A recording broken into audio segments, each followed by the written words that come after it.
a comfy seat, tea's about to get wild. We've got true crime tales and a mischievous smile. More life, chaos, the highs and the lows, laughing through the madness, anything goes. It's talk time with Amy Boston and Kelly Farrell. Fun nights and stories we're telling. Everyone's welcome, grab your drink, come run. We love true crime, real life and fun, and free care and read, y'all.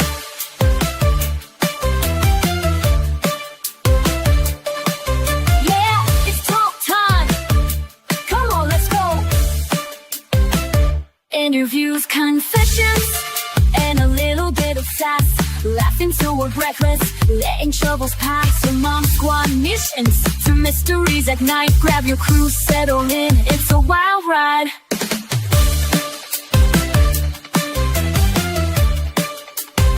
It's talk time with Amy Boston and Kelly Farrell. Fun nights and stories we're telling. Everyone's welcome, grab your drink, come run. He loves true crime, real life and fun. Hell,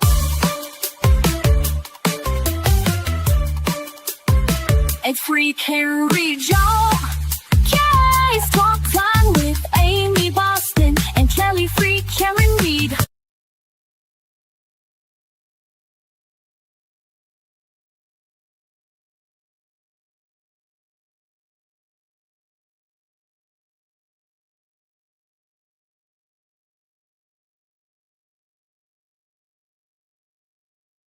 Hello, friends. Sorry.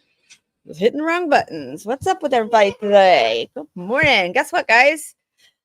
Karen Reed is free. I'm so excited. It's been such a glorious weekend. I welcome everybody in. See what you guys are doing. I hope everybody has fun. We are going to be watching day 2 of the Coroner Affair murder trial, or the Little PD River dump trial from South Carolina versus Megan Jackson. We did start day 2 on Wednesday, but I don't remember much of it because I was more focused on the verdict and watching X and trying to figure out everything and making sure that everybody was where we needed them to be so we could watch it. And I'm so glad that I got to watch it with all of you guys. You make everything fun. So we're going to go ahead and start this. So say hi when you guys are in the chat. All right. We'll see you in a little bit.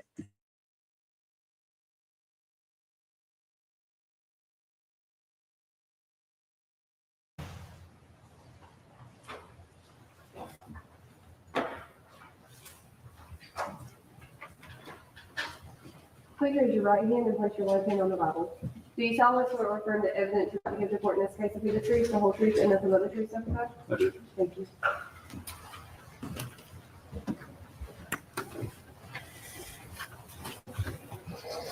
Get you to state your name and then spell your last name for the court. Arthur Reginald Hotaling Jr., Hotaling. Good morning. Good morning. Are you currently working? I'm not. Are you starting a new job soon? I am. What are you going to be doing? Working for the South Carolina Highway Patrol. Okay. And did you previously work in law enforcement? I did. Where did you work? Marion County Sheriff's Office. How long did you work at the Marion County Sheriff's Office? About 14 and a half years. Did you have any law enforcement experience before you went to work at the Marion County Sheriff's Office? I did. I worked almost 2 years right at 2 years in Mullins Police Department. I'm going to turn your attention back to around October 2020, November 2020. Do you remember what your assignment was with the Marion County Sheriff's Office back then? At that time, I was the senior investigator. What were some of your duties and responsibilities as a senior investigator? Respond out to call outs, investigate various crimes, from felonies, misdemeanors, Everything. everything. Okay. So think back to November 8, 2020, were you asked to respond to the scene of a body at Pitts Landing? I was. Where's Pitts Landing located? It's right off of 378 in Marion County. It's at the end of 908, around, or go down almost to PD Highway from 378 from the Marion County side. And what river is located there? The big PD. Are you sure? Or the little PD. Yeah, Okay. it meets down in the It bottom. meets, but it's the Yeah. little PD there. It's the little PD there. And do you know if the Little Petey River is the geographical boundary of Horry and Marion County? It is. Okay. What did you see when you got there? It was dark. Just the river landing. Were there people there? There was a few people, but not many. Okay. What kind of people were they? I think they were just camping or fishing. Okay. Did you do anything once you got there? I did. I think if I remember correctly, I think the people that were there may have taken a picture or something of what they saw, but they weren't real sure. So then I had called my supervisor, kind of let them know what was going on. Did the fact that the Little PD River is the geographical boundary of Horry and Marion County create any difficulties for you when you got there? It did. Okay, what were those? To find out which side of the river this body was on, in a bend in the river, it just made the line to determine whose case it was going to be. Okay. So who did you call out to come to the scene? If I remember correctly, I had called my supervisor, Captain Barker, at the time, and she had told me that we could call Horry County and have Horry County come out to kind of assist with determining if it's our side or their side. Okay. And did Horry County come out? They did. When you got there, did you see the object that the civilians had called police about? I couldn't from there. Okay. Do you recall receiving some evidence that was recovered from the body in this case? I did. I'm going to approach. I'm trying to give you one more. Your Honor, may I approach? Yes. I'm going to approach with what's been marked as State's Exhibit 57. And is that what's commonly called a chain of custody form? Evidence record. Yes. You may call it. And so what kind of items did you receive from the scene? A lighter, a pack of cigarettes, a cinder block with a toe strap, a ball cap, sheets, a tarp, some zip ties. A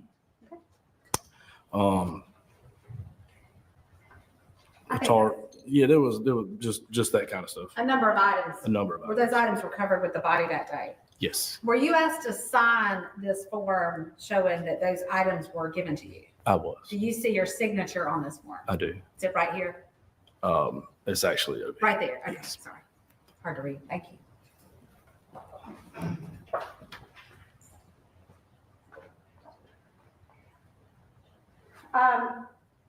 Once you received those items of evidence you just described, what did you do with them? We actually took those items back to our department, and put them in like a evidence locker room, temporarily. All right, I'm going to direct your attention now to November 10th, 2020. Did you attend the victim's autopsy? I did. Yes, At the conclusion of the autopsy, were you given certain items of evidence collected at the autopsy? I believe I did. Okay, I'm gonna show you what's been marked as State's Exhibit 58.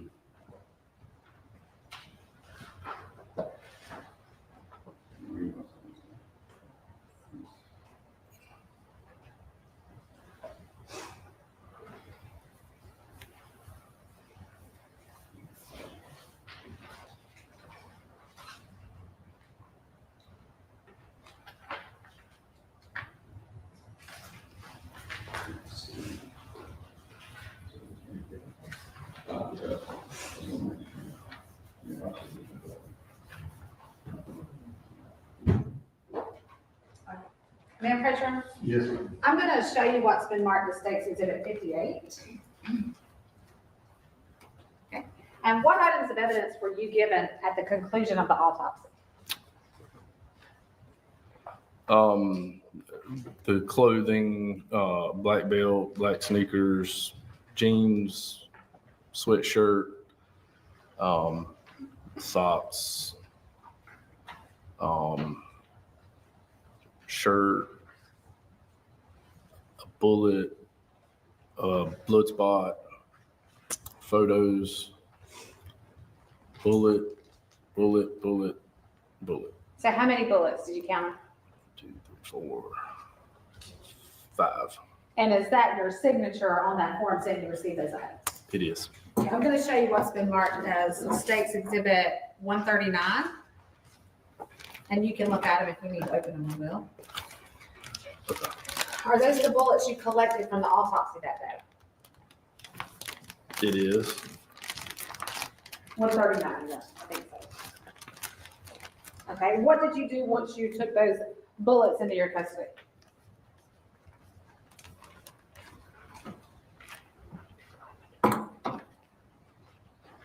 If I remember correctly, I took them back to our evidence as custodian.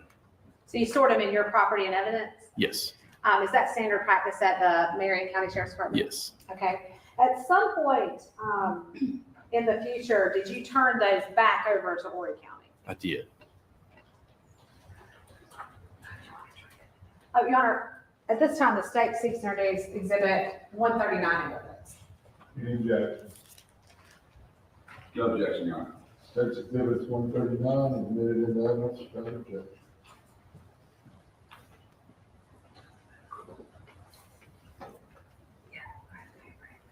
No further questions from the Superintendent. Cross-examination. Ms. Court, Your Honor. Yes, sir. Maybe I missed it in there. When did you give jurisdiction over to Horry County? I'm not exactly sure on the date. You don't remember giving it to Horry County? You didn't see jurisdiction, so Oh, you so get to the scene, you take all the evidence, you transport all the evidence, you store all the evidence, you start the investigation, and then Horry County gets in? How does Yes. that happen? afterwards. So when we were there, I contacted our sheriff as well. Because over there, we would let SLED come in and do a crime scene. But he was in agreement to let Horry County take like pictures of the crime scene, kind of process that crime scene for us to help us out. Look, I'm not trying to be mean, just No, want to you're ask fine. some questions to clarify everything. So SLED gave permission to Horry County to take pictures. Is that what you said? Our sheriff. Your sheriff. Yes. That's the first person you called, correct? Your supervisor? No, Judy Barker was my supervisor. Judy Barker, was your supervisor, okay. And she So contacted the you sheriff. knew to call your supervisor Yes, because bodies found in Marion County, we got a problem. yes, Bodies found in Marion County, we got a problem. yes, And then you inventory, take all, store it, do everything you're supposed to do, right? yes. Don't you feel like it's your case? Well, we did until Yes, sir, it was you did. determined You sure did, didn't you? Yeah. Because it was in Marion County. the body was located in Marion Right, County. okay, in Marion County. Yes, sir. Yes, sir. It wasn't located in Marion County. No. And you started, I would say preliminary investigations, you got some evidence from the scene. Correct, You got the body transported to NUSC, correct? correct, You were there at the autopsy, correct? correct, You took the bullets back, correct? correct, So you did a lot of the stuff to get going, right? correct. And then Horry County just swept them because they knew it was theirs. What claim did Horry County have to take jurisdiction? They didn't, did they? No. No, they didn't. We They worked didn't have together. jurisdiction at all. No, Thank you, no further questions.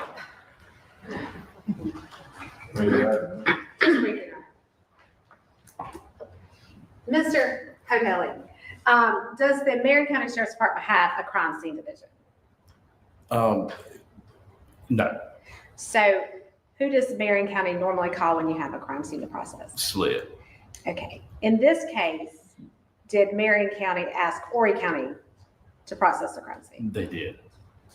At some point, if you know, was the body found dumped in the river identified as the victim in this case, Gregory Rice? It was. And at that point, did it become clear that the crime was an Horry County case? Yes, that's correct. Objection, Your Honor. How can he know? He just stated he had no idea about the case. He found the body in Marion. There's no way he could possibly have there. He knows Gregory Rice belongs to Horry County. He's got no idea where Gregory Rice is from unless he's told that. May I respond? Yes. Your Honor, I believe that defense counsel specifically elicited testimony from this defendant, asking him which county had jurisdiction and where the crime occurred. Overruled, that's allowed. Overruled. All right, we may step down.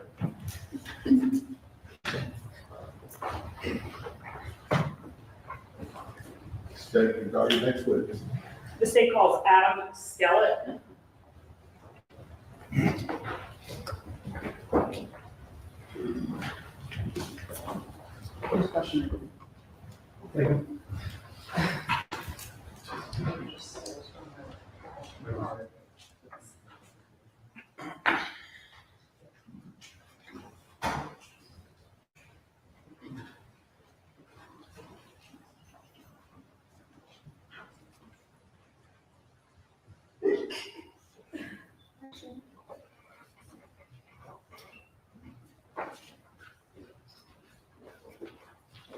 Please raise your right hand and place your left hand on the Bible.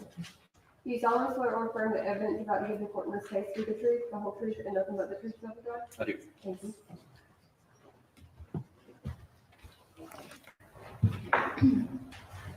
Could you just state your name and then spell your last name for the court? Sure. Sergeant Adam Robert Skellett, Skellett. Now, Your Honor. Yes, ma'am. Thank you.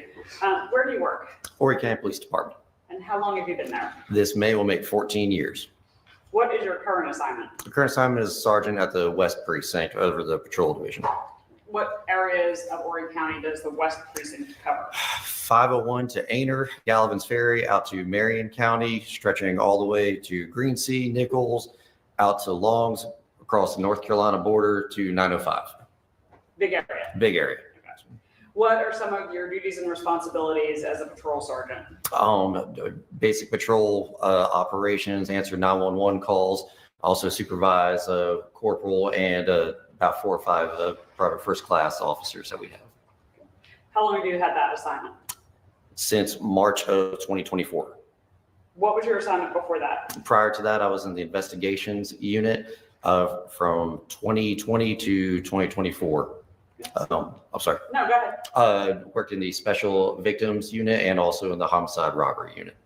So directing your attention to October and November of 2020, you would have been working as an investigator at that point. Yes, ma'am. Were you in special victims? At that time, special victims unit, yes. So what types of crimes do special victims investigate? Anything ranging from missing persons, sexually related crimes. We would also assist in anything that homicide, robbery may need also with some of their cases too. Did you become involved in the investigation into the disappearance and then murder of Gregory Rice? Yes. How did you become involved? In reference to this case, on October 19th, I was tasked with going to the River's Edge community where the defendant and Christopher Dontel, co-defendant, they both reside at. The River's Edge community is located on Highway 90. At that time, we were looking for a surveillance video. Did you in fact find that the community had surveillance video at the entrances? Yes, there was 2 gates, and there was actually gate cameras right along the community and Highway 90. found a phone number from the Waccamaw Property Management. I was able to actually contact them and left a voicemail in hopes to retrieve some video. Were you eventually given video from the Rivers Edge community cameras? Yes, a Brian Stewart, an employee with them, contacted me, and then the next day I actually met up with them and received, I believe it was 2 hard drives in reference to video surveillance. And I'm approaching with what's already been admitted, States Exhibit 118 and 119, Your Honor. Are those the drives that you received from Mr. Stewart? I believe so. Yes. Okay. Did you review those videos? Yes, ma'am. And were you focusing on October 2nd of 2020? At the time, yes, yes. Did you in fact find any relevant, I guess I'll call them captures from those cameras? Yeah, both of the co-defendants' vehicles that we knew that they were operating. And I've shown these to defense. I'm approaching with States Exhibits 136 and 138. Are those stills from those videos? Yes, ma'am. And those are my initials on them as well. Your Honor, I would ask that States Exhibit 136 and 138 be admitted and published. Any objection? No objection, Your Honor. United States Exhibits 136 and 138 admitted into evidence without objection. And I'm going to first go with 136 and then I'll show the jury. Can you tell me, is there a date and time stamp on this photo? Yes, October 2nd, 2020. It shows the time of 6:16 p.m. And what car do you recognize in that photo? The defendant, Megan Jackson, and that's her vehicle. Is she entering or leaving Rivers Edge? I believe that's her entering. No, I'm sorry, that's exiting. Sorry. The porch is on that side with the driveway. I'm sorry, that's exiting. Okay. So this is October 2nd at 6:16, leaving Rivers Edge.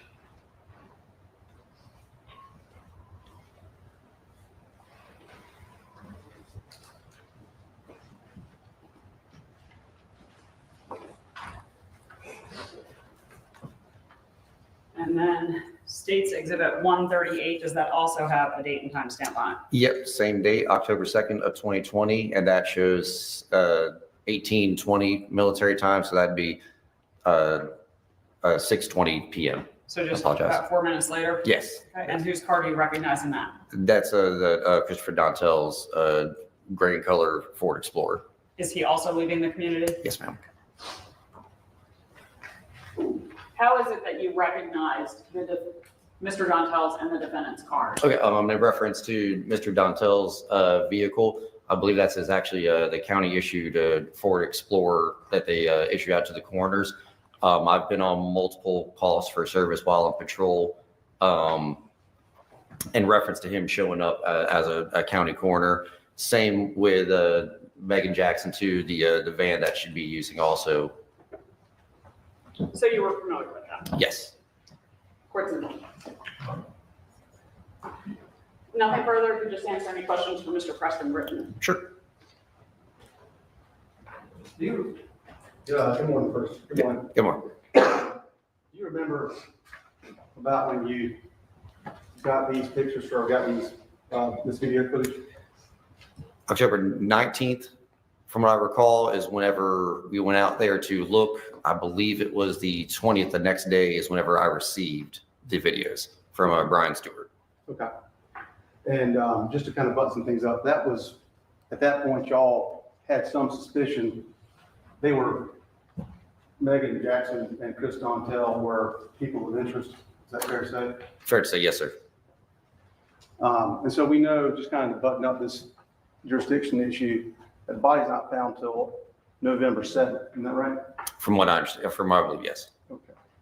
Okay. So at the time the body was found and jurisdiction was being determined, y'all already knew that there was an Horry County employee involved potentially in this murder. I believe at the time they were being looked at in reference to missing person cases. We would be looking at any type of close families also. Okay.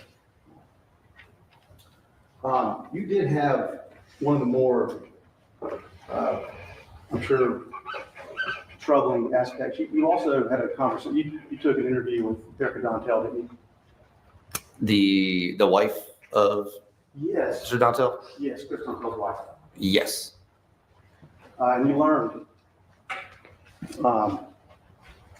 during that investigation that she still believes Mr. Dontel is being true to her. Objection, Your Honor, calls for hearsay. Or as part of his investigation, I'll allow it. Go ahead. Can you repeat the question? I apologize. You learned that as of October 23rd, Miss Dontel still believed that Chris Dontel was being true to her. From what I recall, I believe that interview, a search warrant was served on the residence, and while reading the search warrant to her, I believe that's when this interview occurred. On October 23rd, you and another detective sat down, had a conversation with Ms. Dontel as part of your investigation. Okay. I believe that's what you're referencing to. And what I'm asking you to recall is the fact that during that time, you learned that on October 23rd, she still believed that Chris Dontel had not gotten Megan Jackson pregnant. That I don't recall. I do. I mean, she was definitely shocked by the whole incident, especially whenever the search warrant was served too. The facts of the case were then detailed to her for whatever information was in the search warrant. During that interview, she disclosed to you the contents of a message that was deemed anonymous, where a person was telling her that she ought to check her neighbor's garage, right? I don't recall. You don't recall that Greg Rice was being accused of sending messages to Erica Dontel, alerting her to the fact that Megan Jackson was impregnated by Chris Dontel. I believe through the investigation, as customary as whenever we're working investigations together, the information is passed along to all of us. I do recall something of those issues going on. You recall some of those issues going on? Okay. You got information during that interview that she believed it was Greg Rice sending those anonymous messages. It's possible. It's not possible, it's true, sir. Objection, Your Honor. Yes, let's keep it to a question. Isn't it? And after during that interview, sitting there with her, you had to be the unfortunate one to tell her that Chris Dontel, disclosed to her, Chris Dontel had impregnated Megan Jackson. Isn't that right? From what I recall, whenever we were reading the search warrant to her, that seemed to be the first time that she was getting that knowledge of these facts of the case and whatnot. So I believe that was the first time she was hearing about it. During that interview, she just showed you the anonymous messages that she had received prior to that.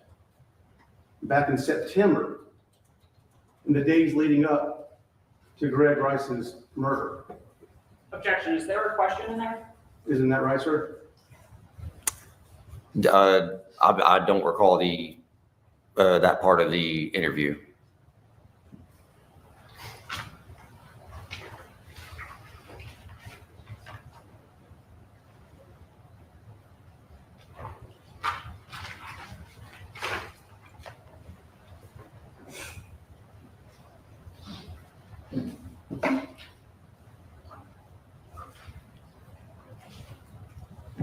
On October 23rd at 8:23 a.m., as part of your investigation, did you have a conversation with Erica Dontel, sir?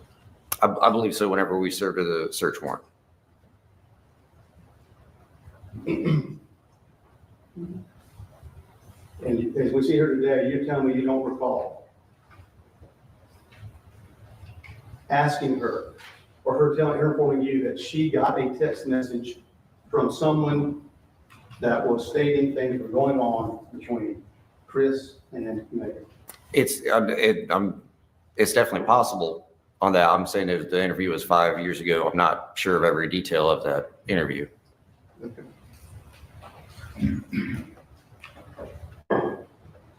And isn't it true that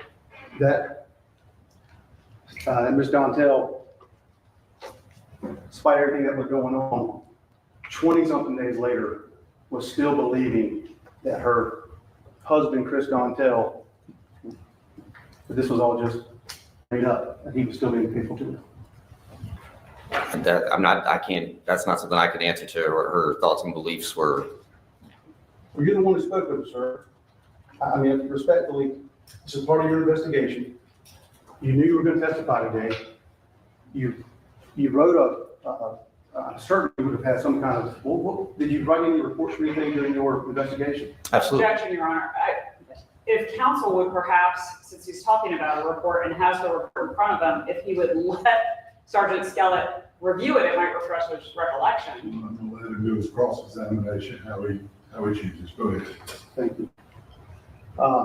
Because what I'm trying to get to is, it's not like a surprise you're here today, right, officer?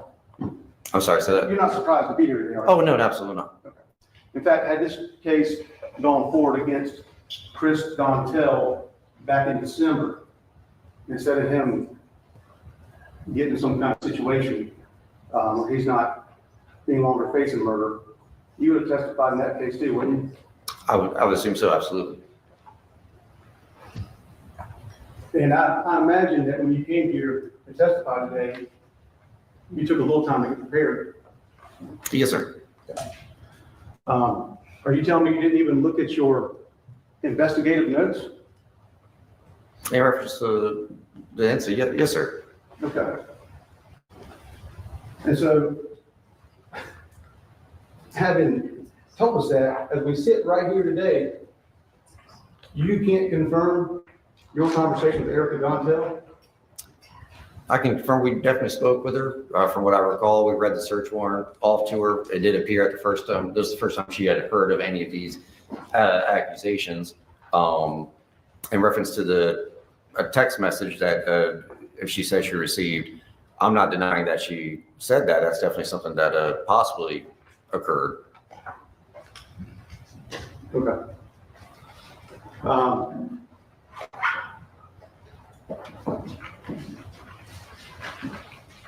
You also had the opportunity to go canvas Flint Lake Apartments, is that right? Yes, Do you remember doing that? yes. And I actually believe in our report investigation, I actually listed the different addresses that I attempted to go to try to find video surveillance as well. Okay. And you, during your canvassing, you took the occasion to attempt to speak to a number of neighbors, is that right? Yeah, door knocking, and cases like this, just kind of going door to door, seeing have you seen anything or anything suspicious and whatnot on the certain dates involved. Okay. So to do that, to go from one door to the next, you got to be walking around the area, right? Mhm. And when there's a missing person, it's something where you guys just haven't put it together yet, you're doing a pretty broad search, aren't you, sir? Very much, yeah. And so it's reasonable for us to expect that part of your investigation would not just be canvassing the sidewalk that leads up to Greg Rice's apartment and his apartment, but the surrounding area too. Yes. And so even if by some circumstance, well, let me ask you, do you,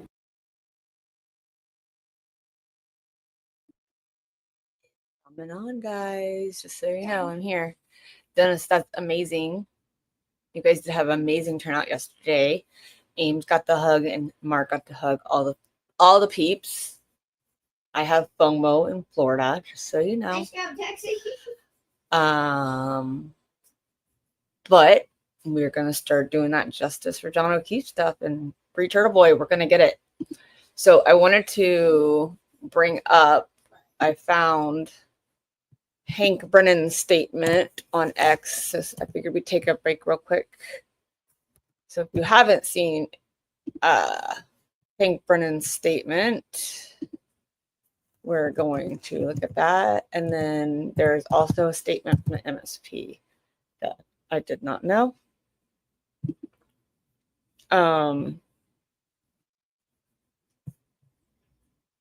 Let's see. Which one's best? This one. I'm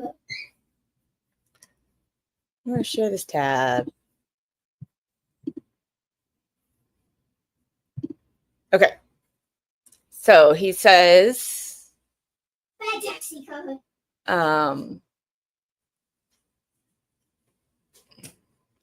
Dennis, you guys have worked really hard. We're proud of you. It says, I'm disappointed in the verdict and the fact that we could not achieve justice for John O'Keefe and his family. District Attorney Michael Morrissey appointed me and gave me full discretion to independently assess the case and follow the evidence, no matter where it led. The campaign of intimidation and abuse that has been waged, funded, and promoted in the public on social media is an antithesis of justice. If this type of conduct becomes a commonplace, it will threaten the integrity of our judicial system, affecting both victims and the criminally accused. We cannot condone witness abuse causing participants to worry for their own safety or that of their families. It is my hope that with the verdict, the witnesses and their families will be left alone, and the harassment of these innocent victims and family members is deplorable and should never happen again in a case with the Commonwealth. My heartfelt condolences to the O'Keefe family and faith that over the coming years, they will find peace and closure.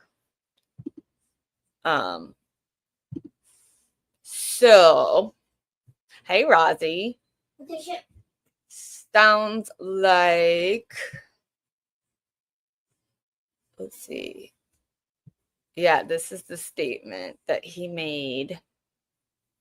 And it pretty much says what I thought it would say. He thought he had all the stuff. He had all the stuff. Basically, he's blaming all of us and Turtle Boy and saying social media is what caused it. But he's the one that used social media to attack too. You know what I mean? Like, there's stuff on both sides that has not been good on social media, but nobody has done anything locally to them except for Turtle Boy interviewing them. You guys all went to standouts. You guys all did what you're supposed to do. You guys stood out in the sleet, pouring rain, and the snow, and the heat, and you just made it known that Karen Read needs to be free. And I believe he did. He lied and he cheated through the entire trial. But you know what I've noticed, and if you're watching this trial with us, that the lawyers here, the defense lawyers at least, because it shows exactly what they are. What Hank is. Honestly, our defense lawyers were top notch and very respectable and ethical. And these lawyers are just as slimy. You can tell. And so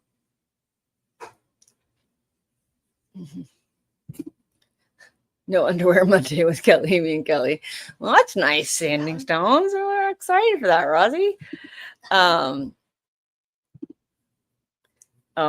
will tell you, Rosie, if you were in this chat and you watched the verdict with us, those of you who did watch the verdict with us, I don't even know who was in here. We bawled our eyes out, every one of us. We were so emotional. It was so elating, and so just hearing the crowd roar and then seeing everybody out there, like all the pictures I've seen of the crowd. And Dennis, oh my God, the pictures of you have just made my heart sore. And then seeing, Yannetti cry, whew, I about lost it.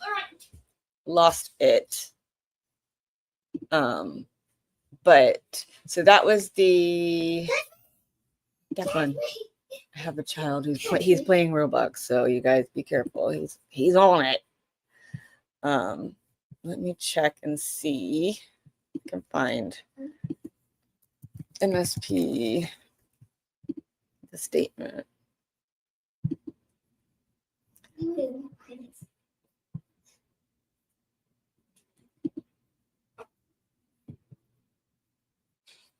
That's not the one I wanted. Let's see. Take that off. And then I was hoping that I could get a video for it, but apparently I don't know if there is.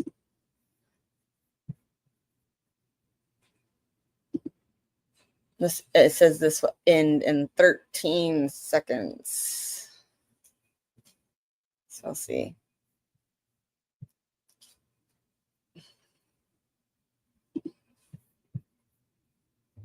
In the last few minutes, we want to bring you what we know right now. It reads in part, quote, the Massachusetts State Police extends its sincere condolences to the loved ones of Boston police officer John O'Keefe.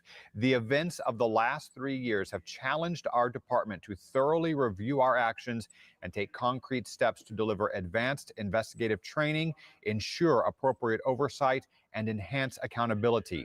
That is from Colonel Jeffrey Noble. He adds they are focused on maintaining public trust. And again, that statement from State Police just in moments ago. Okay, so that's, and then it says, where's the other one I had? I had another one that was about the Massachusetts State Police. Oh man, it's not gonna let me in there. Let's see.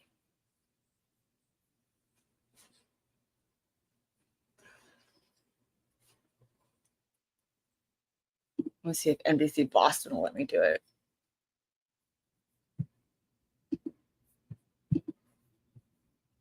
Hinge. Wasn't going into it thinking I want a boyfriend. Firstly, kind of bored, and I was like, I'm single. Sorry. You were just like, I'm just looking for Bit of fun, but silly, just kind of here to play. to see the. I was not looking for anything serious. Me neither. You know, what can I do? I didn't really think you can find a genuine connection on a dating app. But hey, here we are. Here we go, you know. I could find a creep. Karen Reed's saga for now is over. She was acquitted on all charges except drunk driving yesterday. Her second trial ending almost 3.5 years after the death of her boyfriend, John O'Keefe. We do have team coverage breaking down the verdict for you and all of the reactions surrounding it. First, we want to start with Manoj Kongwari, who has been covering the trial for us every day in Dedham. Karen Reed and her defense team met with loud cheers following the verdict Wednesday. Approaching the microphones, this was the first time she made a comment in days, thanking her supporters. Who have supported me and my team financially and, more importantly, emotionally. Before leaving for a nighttime celebration with her family in downtown Boston. I'm happy. I'm happy. Her message to critics and or John O'Keefe's loved ones. I fought for John O'Keefe harder than anyone. Meanwhile, her legal team. Our team really did not have concerns, particularly after yesterday and those questions. Our biggest fear was a mistrial, and thank God that didn't happen. It's pretty straightforward. When you have truth and justice on your side, you're going to ultimately prevail. Now, we have yet to hear from Special Prosecutor Hank Brennan, nor have we heard from the Norfolk County District Attorney Michael Morrissey. But it should be noted, Karen Reed also has a pending civil case against her. We'll, of course, continue to keep you updated from here. But for right now, reporting in Dedham, Manoj Kongwari, NBC 10. Okay, so I just had one. I don't know where it went. Let me stop this one and I will put court back on here. But I'll read you guys from my phone what I have so that you can hear it. If you guys are watching this case with us, pretty interesting, I'm not gonna lie. The girlfriend of the coroner, they killed her baby's father, her kid's father. They had a kid together. He helped her dump the body in the river. in South Carolina called the Little Petey River. And he ended up flipping on her and taking a plea deal and pled guilty, and he's going to be testifying a little bit later against her. So this case has been adjudicated already. We're just finishing it up. It's only like a 3 or 4 day trial. So we wanted to make sure that you guys saw it, but it says, here's the one that I found in the Boston Herald today, or the other day. It says, days after the jury cleared Karen Read of murder and manslaughter, a state... Declan, do you not hear me? Shh. Thank you. Guys, we're canceling Declan's birthday tomorrow because he's not being a very good baby boy. He's being very mean to his mommy. Mom abuses me. Don't say that. Don't say that out loud to people. That's rude. That is not true. You tell them that's not true. Declan. That isn't true. We don't talk like that. Mommy could get in trouble for that. Yeah, that boy gonna get me in trouble. My birthday is not canceled, guys. She's lying. I'm canceling it. No, you're not. I'm not gonna cancel his birthday. Anyway, it says, My birthday. all right, stop. Thank you. You guys, come get this child. Amy, come get me. Just pick him up.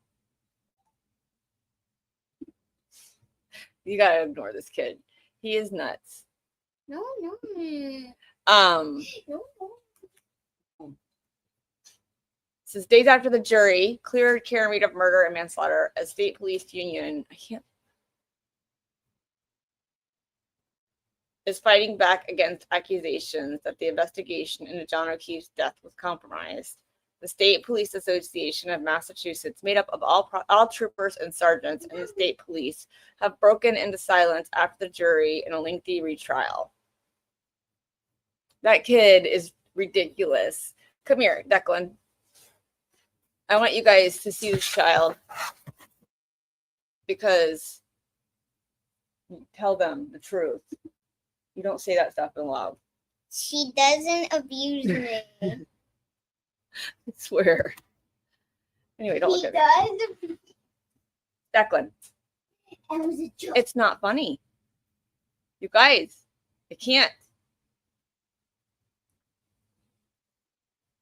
Anyway, it says the State Police Association of Massachusetts, made up of all troopers and sergeants in the state police, have broken its silence on the jury of a lengthy retrial, convicted Read of just operating under influence and the least serious charge.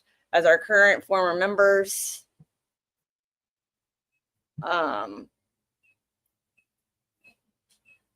let's see.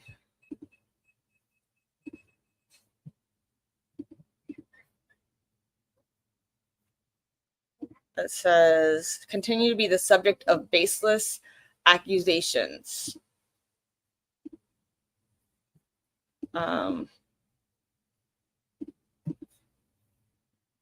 Says, it is important to remember the investigation into the death of John O'Keefe has been investigated with great scrutiny by both members of the state police, internal affairs, and the FBI.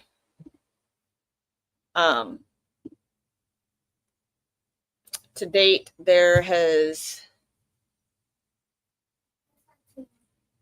yet been any information that the investigation was compromised in any way. Prosecutors accused Read of backing into O'Keefe as Boston police officer, boyfriend of 2 years, with her SUV, leaving him to freeze and die on the front of the Canton home where the pair was supposed to continue a night out after the bars closed.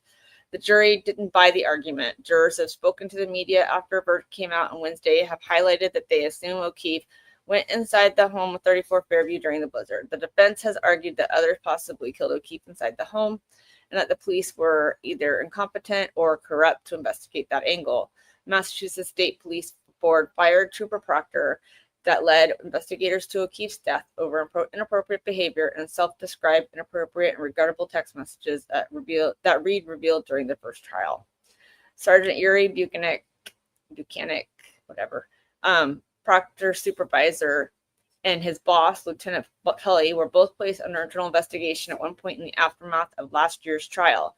The association continues its sincere condolences to the family of Boston police officer John O'Keefe.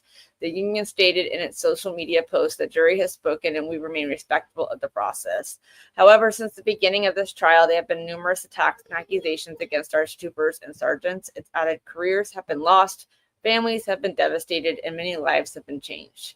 In a statement on Thursday, that's what Colonel Noble wrote. His efforts include terminating Proctor, providing MSP members additional training and enhancing supervision. When asked how the governor is assisting the state police with this reform on Saturday, a spokesperson for her office referred to the Herald to Noble's statements and comments Healy made a day before about the Reed verdict. The trial had ran its course, she said. I will always reflect on the family of John O'Keefe and feel very sorry for them. The criminal justice system has run its course and there's finality in that. My best to the members of the O'Keefe family. A reporter asked the governor about whether Norfolk County Attorney Michael Morrissey should have said more following the verdict, more than this four-word statement the jury has spoken. She said, I'm not going to comment on that. The criminal justice process has been resolved. Again, I extend my condolences to the O'Keefe family, and I hope they find an interrelation and move on. Matty Moe. Hey. Says the governor walked away after being asked, is there still an unsolved murder to investigate? My goodness. Says only 8% of 1,170 Norfolk County residents who met the qualifications to be selected as jurors and responded to the post-verdict survey believed the investigation into John O'Keefe's death was full, thorough, and fair, according to Opinion Diagnostics, a Massachusetts-based polling and market research firm. Proctor has also come forward speaking out against the idea that he framed Reed. In an interview with NBC's Dateline, aired post-verdict, the disgraced trooper called the accusation that he cracked Reed's taillight to make it look like she backed into O'Keefe ridiculous. Hey, Mary. Proctor also said that the text messages that led to his downfall do not represent him as a whole or his investigation, and that he has been fighting to get his job back through the appeal process. I never have had a single complaint. I've never been the subject of any disciplinary actions. All of my employee evaluations are either outstanding or excellent. I still love the job. I still want to be a trooper. Well, when you lie about your employees' skills, you tend to get good results on your forms, right? I mean, my understanding, they didn't tell the truth that they're giving their results. So, also, John DePietro is still being platformed, you guys, on Court TV. If Turtle Boy is posting the contact information of Court TV producers, and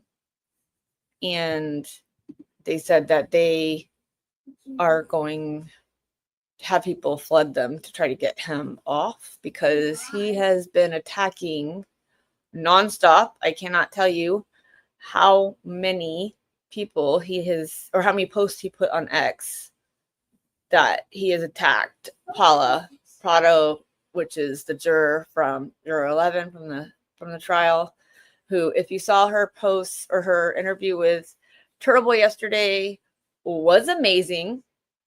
She is one tough cookie, and she can give it, she can dish it out just as much as she takes it. So, I was really impressed with her last night. Although, of course, I didn't make it through the entire interview because I fall asleep. Exactly, Mary. Julie Grant needs to be gone. Once she's gone, I think that, I don't know, Vinny's still He's still she does. She lives rent free in so many people's head. It's ridiculous. And now Paula is living rent free in all of their heads, driving them crazy. I mean, Grant spent 12 hours on a live yesterday about Paula. 12 hours of his life on a live to talk about Paula. Do you know how much money the Glare made in 12 hours? Twice. And that was actually doing constructive stuff. She's great. She is great. Amazing. All right, so we're going to watch a little bit more of this. This is the Sergeant Adam. But if you watch these defense attorneys, they are just very, very, they're slimy. It's the Timu Matthew McConaughey, and I can't think of who the other guy looks like. He looks like a young Bill Paxton to me from like Twister, I think. That's what I'm getting the vibe from of him, but they're both slimy and it's gross. Why are they so gross? Is there a privacy? At that time? At any time.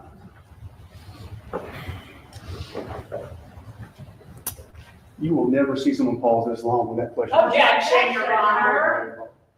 That is wild. I sustain your objection. You can sit alone. Don't recall the that part of the interview.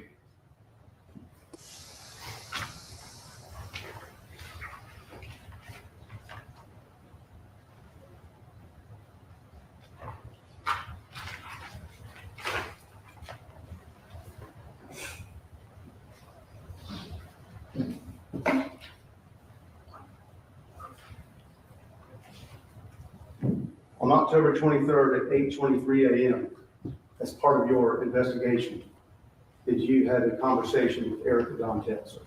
I believe so. Whenever we served a search warrant. And as we see here today, you tell me you don't recall asking her or her informing you that she got a text message from someone that was stating things were going on between Chris and Megan. It's definitely possible on that. I'm saying that the interview was 5 years ago. I'm not sure of every detail of that interview. Okay.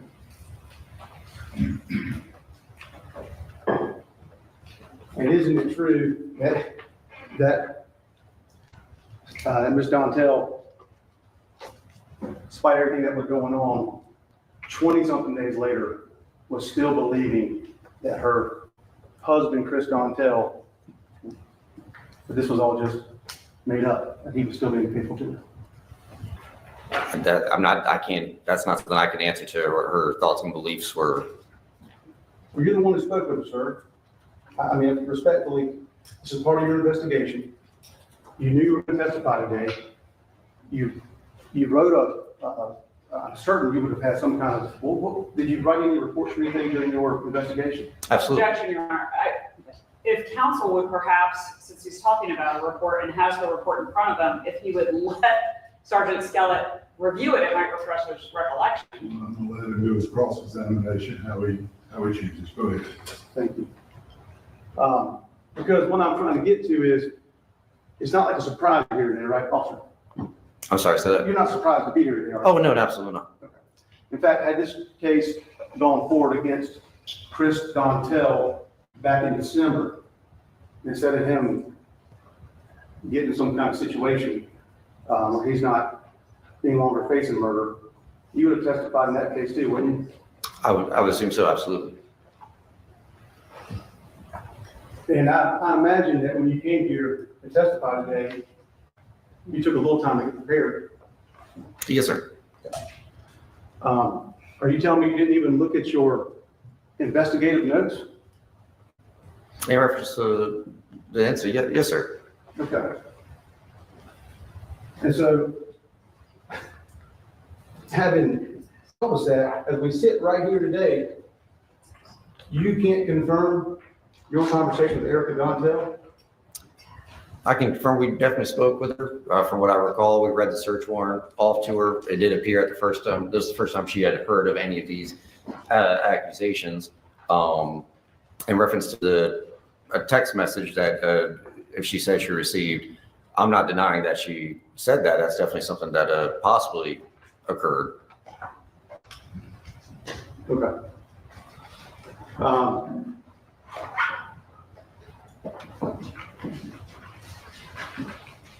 You also had the opportunity to go canvas Flint Lake Apartments, is that right? Yes. Do you remember doing that? Yes. Yes. And I actually believe in our report investigation, I actually listed the different addresses that I attempted to go to try to find video surveillance as well. Okay. And you, during your canvassing, you took the occasion to attempt to speak to a number of neighbors, is that right? Yeah, door knocking, and cases like this, just kind of going door to door, seeing have you seen anything or anything suspicious and whatnot on the certain dates involved. Okay. So to do that, to go from one door to the next, you got to be walking around the area, right? Mm-hmm. Okay. And when there's a missing person, it's something where you guys just haven't put it together yet. You're doing a pretty broad search, aren't you, sir? Very much, yeah. Okay. And so it's reasonable for us to expect that part of your investigation would not just be canvassing the sidewalk that leads up to Greg Rice's apartment and his apartment, but the surrounding area too. Yes. And so even if by some circumstance, well, let me ask you, is there a crime scene? At that time? At any time?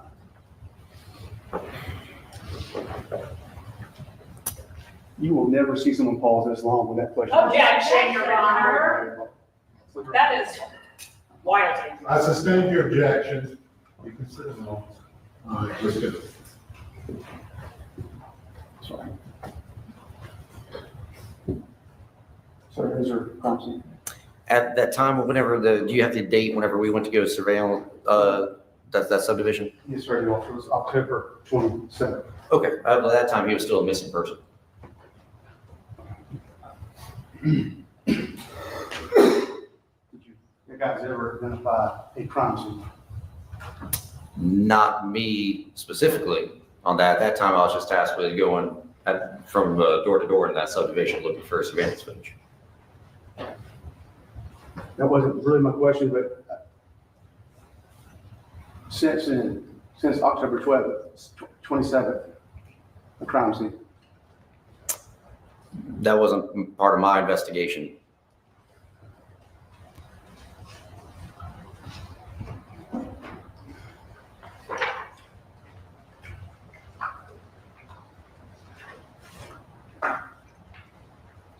Your Honor, I beg the court's indulgence for a second.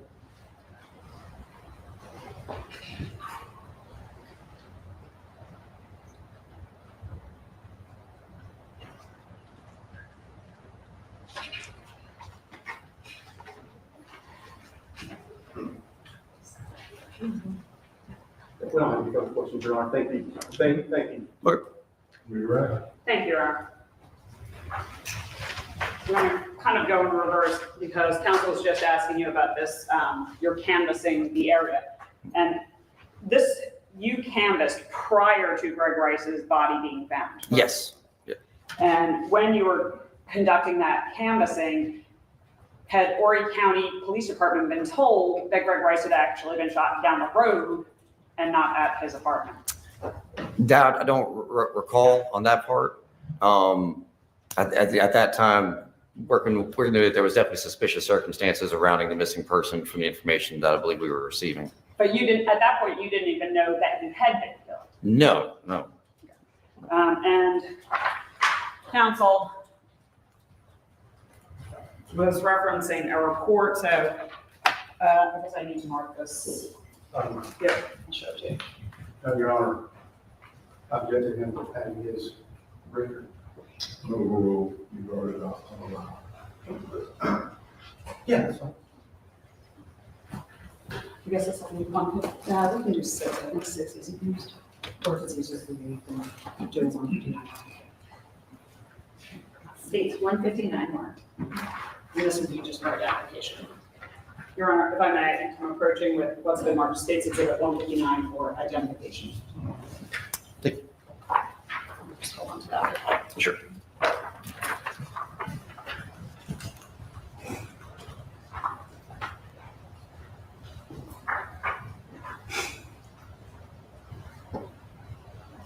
Does that appear to be your report? Yes. Okay. And you indicated on cross-examination that you were having some difficulty recalling some of the details. Sure.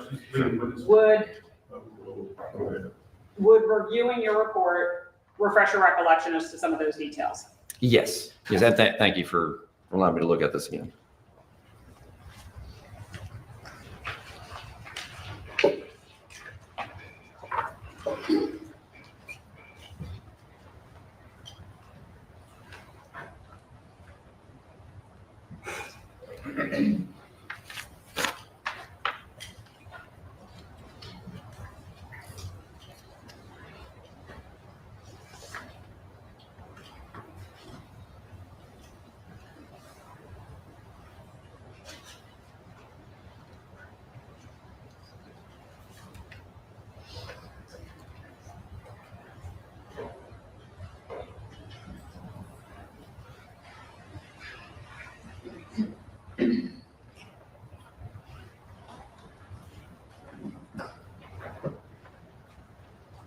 And I apologize about the way. I just want to make sure I'm No, you're fine.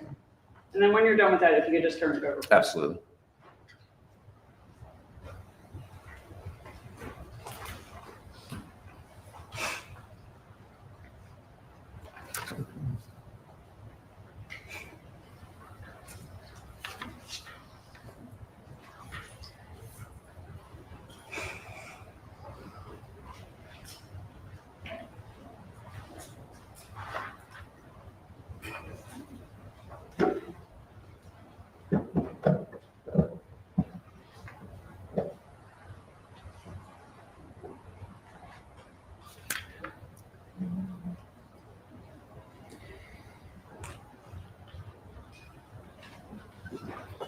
Okay, I apologize. That's okay.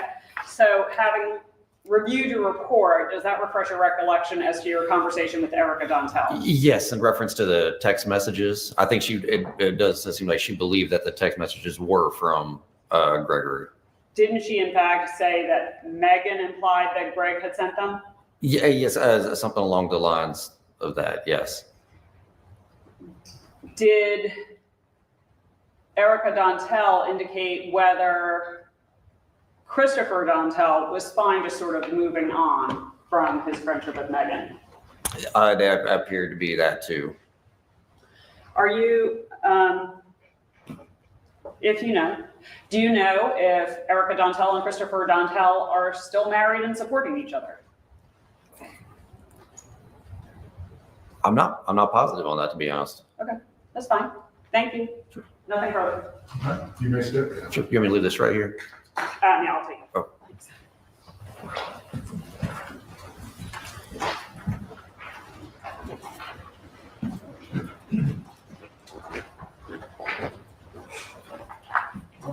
Oh. The next witness will be a little long, so. I mean, is this the one where you said earlier you needed a short break? No, I'm sorry, we have one short witness and then the witness where we need to gather some All right. insights. Thank you for checking. Stay and call you next week. Your Honor, the state calls Mark Bonner.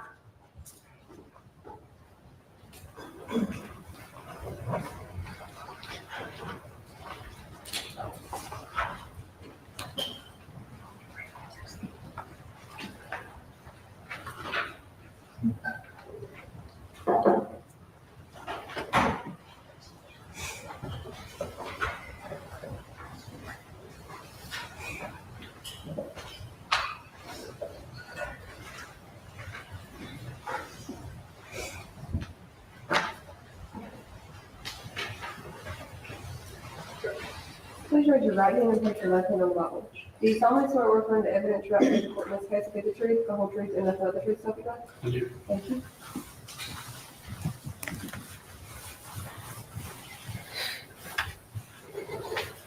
Get you to state your name and then spell your last name for the court. Mark Bonner, Bonner.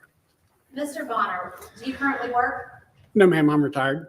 What did you do before you retired? I work for the Horry County Police Department. How long did you work there? 25 years.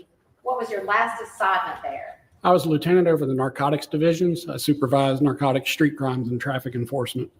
What were some of your duties and responsibilities in that position? But like I said, basically I supervised the investigations for the sergeants. I had 3 sergeants that reported to me in those divisions. So I oversaw those investigations and unit operations. How long did you have that assignment? Approximately 4 years. When did that assignment end for you? When I retired in October of last year. Okay. So did you have that assignment back in November 2020? No, ma'am. At that point in time, I was a lieutenant over the criminal investigation division. Basically the same thing. I oversaw 4 different units and investigations, homicides, special victims. Okay. And did you become involved in the investigation of a missing person that eventually turned into a homicide investigation where the victim was Gregory Rice? Yes, ma'am. How did you become involved in that investigation? So I received a call from the deputy coroner stating that she had somebody that had come to her stating that she was worried about her husband had been gone and she had lost contact with him, and it was unusual for that to happen. Do you remember what date that occurred? Believe it was October 5th. Did you speak with the defendant, Megan Jackson, on October 5th? Yes, ma'am. What was your understanding about her relationship with the victim?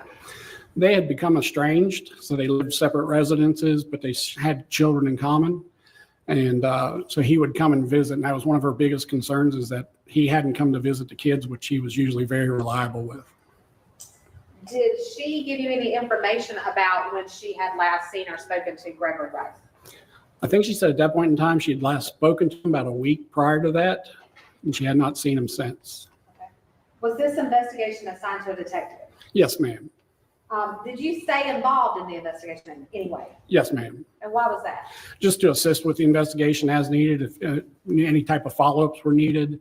We were doing searches for video surveillance, both at the victims and suspects' locations, anything that I could assist with. Okay. And were you aware that the victim's remains were recovered on November 8th? Yes, ma'am. At that point, did you or any other investigators obtain any arrest warrants? Yes, subsequent to the autopsy, enough probable cause was established to obtain a search warrant for the defendant's residence, along with an arrest warrant for the defendant. Okay. Let's talk about the search warrants. What were the search warrants for? As a result of the autopsy showed that the victim had been killed with a .22 caliber round. So the process, we got a search warrant to obtain any evidence related to that that may show any evidence related in the residence for that homicide. And did you participate in the execution of any search warrants? Yes, ma'am. We established 2 teams to go to both co-defendants. I led one of the teams, specifically this defendant's residence. Did you locate anything during the search relevant to this investigation? Yes, ma'am. In the defendant's closet, there was a gun box, a handgun box. Never mind. I thought. We found a handgun box that belonged to a .22 caliber handgun. Okay, and did you seize that box? Yes, ma'am. Can you tell me what was relevant about the caliber of the box? As I said, during the autopsy, the results were that the defendant had been killed with a .22 caliber round. May I approach her? Yes, ma'am. I'm approaching with what's been marked as State's Exhibit 67. Is that the box you found in the closet that day?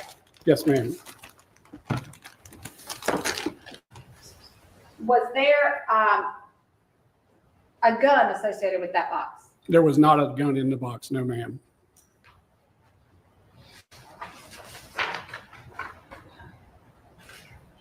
Your Honor, at this time, the state seeks to admit exhibit number 67 into evidence. Any objection? Yes, sir, Your Honor.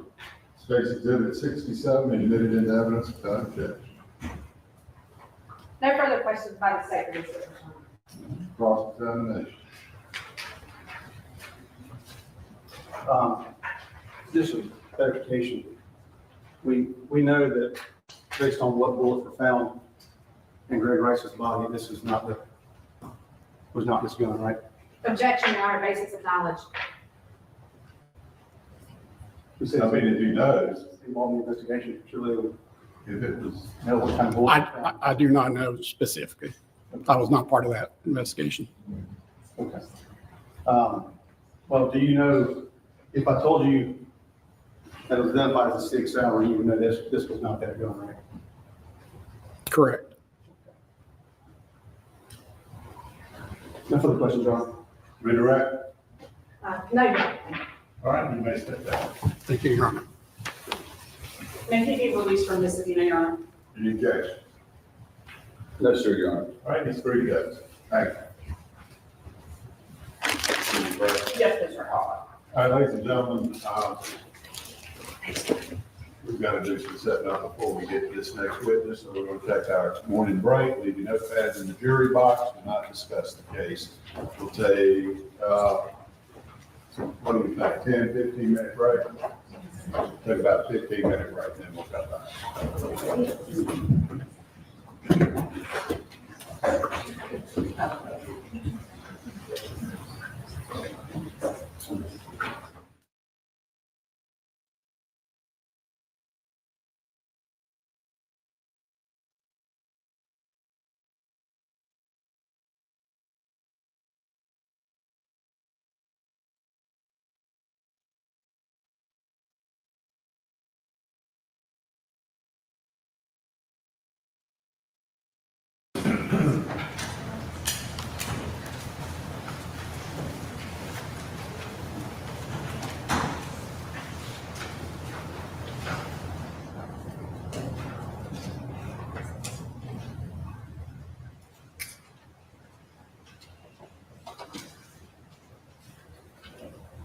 Please raise your right hand and place your left hand on the Bible. Do you solemnly swear or affirm the evidence you're about to give the court in this case be the truth, the whole truth, and nothing but the truth, so help you God? I do. Thank you.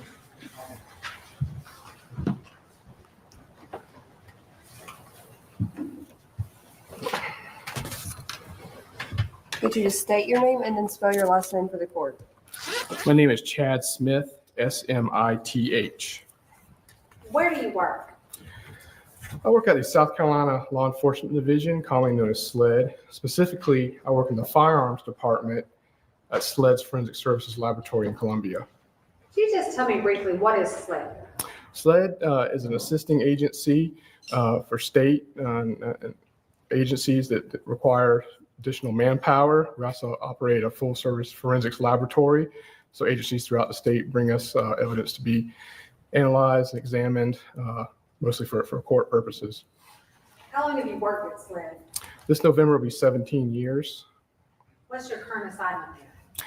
I'm a firearms examiner, and which is a forensic scientist position. And have you been at that position the entire time you've been at SLED? Yes, ma'am. What is your educational background?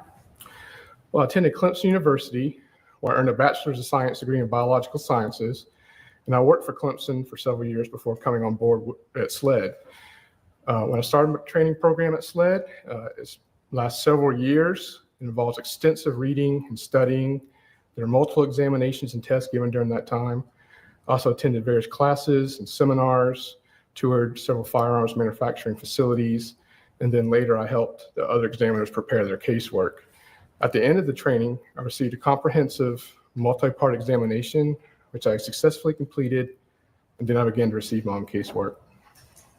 In addition to that exam that you passed at the completion of your training, do you also take regular proficiency exams? Yes, ma'am.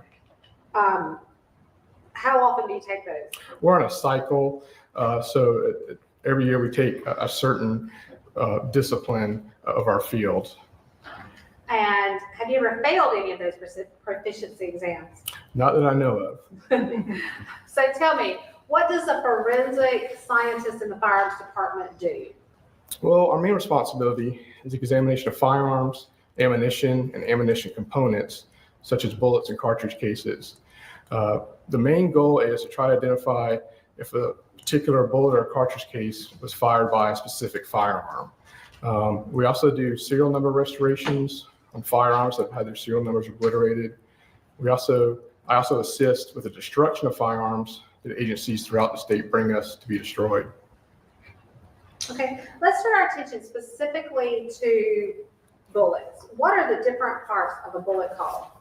Well, if you're referring to what a cartridge is called, a cartridge, you start with a cartridge. A cartridge is an unfired round of ammunition. A lot of people just call it a bullet, but you see a lot on television, but technically that's not correct. We're big on terminology in our department. So if you start with an unfired round of ammunition, it's basically made of several components. You have the cartridge case, which is basically the container for all the other parts. The gunpowder goes inside the cartridge case. At the top of the cartridge case is open, where the bullet, which is the actual projectile, that's seated at the top of the cartridge case. At the bottom would be the primer area. The primer is what's struck by the firing pin of the firearm, which basically causes a controlled tiny explosion, and that ignites the gunpowder, and then volume of gas builds up, and that's basically what forces the bullet down the barrel. What are the two broad categories of handguns? The two most common would be a revolver and a semi-automatic pistol. Okay, and can you briefly describe the difference in those two types of handguns? A revolver, if you've seen any of the old Western type movies, that's typically what they use. It has what's called a cylinder. And the cylinder has holes drilled through it, which are called chambers. So the cartridges go in the chamber, and then when you fire, that cylinder rotates, so it revolves. That's why I call it a revolver. So every shot is one cartridge in its own chamber. Semi-automatic pistol uses what's called a magazine, which is basically a separate component. The cartridges go in the magazine, loaded into the firearm, and then you have to chamber around, usually pulled back on a slide, release it go, let it go, and that chambers the topmost cartridge in the magazine into the chamber, and it's ready for firing. So every pull of the trigger for semi-automatic means one round is fired. So it's basically a machine that it cycles as you're firing, pull one, trigger pull, that fires a cartridge, bullet goes down the barrel, cartridge cases, typically if the firearm is working correctly, extracted and ejected out of the firearm, and then cycle is repeated for every pull of the trigger. You said a second ago that one of your duties and responsibilities is firearms identification. What exactly is that? Firearms identification is a field of forensic science where you try to determine if a specific ammunition component was fired by a particular firearm. And how we do that is we have what's called a comparison microscope. Each examiner has one, and it's basically two microscopes. It's connected by an optical bridge system, so you look through it, and you can compare two samples simultaneously. You can compare a bullet with a bullet, a cartridge case with a cartridge case, and you're looking for the markings that are on those items that were created during the firing process. So the various components of the firearm when they come in contact with a bullet or a cartridge case, basically leave tool marks behind on those items. So those tool marks is what we're looking at to try to determine if it's fired by a particular firearm. Okay. Approximately how many examinations have you performed in the fields of firearms identification? Well, each case can have multiple examinations. So taking that into consideration, it would be thousands of actual examinations. Have you ever testified as an expert in that field before? Yes, ma'am. How many times? 116 times, and that's with state and federal. Okay. Your Honor, at this time, the state seeks to qualify this witness as an expert in the field of firearms identification. No, all right, I found this witness to be an expert in the field of firearm identification. Ladies and gentlemen, I'll give you some instructions on expert testimony when I charge you on the law. But all you need to know at this point in time is that typically a witness can only testify as to his or her personal observations, what they saw, what they heard, what they tasted, things of that nature. There is an exception for witnesses who are qualified as experts, which means that in addition to his personal observations, he can render an opinion in the field in which he's qualified as an expert. All right? Thank you. Can you tell me in very general terms how you conduct your examination? So depending on what types of evidence we get, if we get projectiles, bullets, we would basically, with all the evidence, we photograph it when we receive it, make sure everything that what we're supposed to get is what was received. And then we go into the start examination process, photograph the evidence, start taking notes on our worksheets, noting conditions of evidence. With the bullets, first thing that we try to do is determine what sort of caliber those bullets may be. That's basically determined by mostly measuring the diameter of the bullet, if it's in good enough shape, weighing the bullet, and basically it's just overall characteristics come into play to try to help determine what caliber it may be. With cartridge cases, it's basically the same thing, but the calibers would be listed on the cartridge case most of the time. And if we have a firearm, then we test fire the firearm, make sure it's functioning correctly. Then we can compare test samples from when we test fire it to evidence cartridge cases or evidence bullets, and that's how we make our determinations. What kind of equipment do you use to perform that examination? Comparison microscope, it would be what each examiner uses. What types of conclusions are you able to draw? So we have 4 basic types of conclusions. We have a positive, which means that it's basically a match. If you have a cartridge case or a bullet, it was fired by that particular firearm. We have a negative, which would mean it was not fired by that particular firearm. Then we have unsuitable, which means that basically the evidence itself, the cartridge case or bullet, is too damaged or there's not enough markings on it suitable for identification. And then we have an inconclusive, which means it may be fired by the same firearm or potentially not fired by the same firearm. There are just not enough markings there to determine whether it was or not. Does SLED have a method of tracking the movement of items of evidence from submission until the items are returned to the submitting agency? Yes, ma'am. And does that document contain the name of all individuals who handle an item of evidence? Correct. Was such a chain kept in this case? Yes, ma'am. Yeah.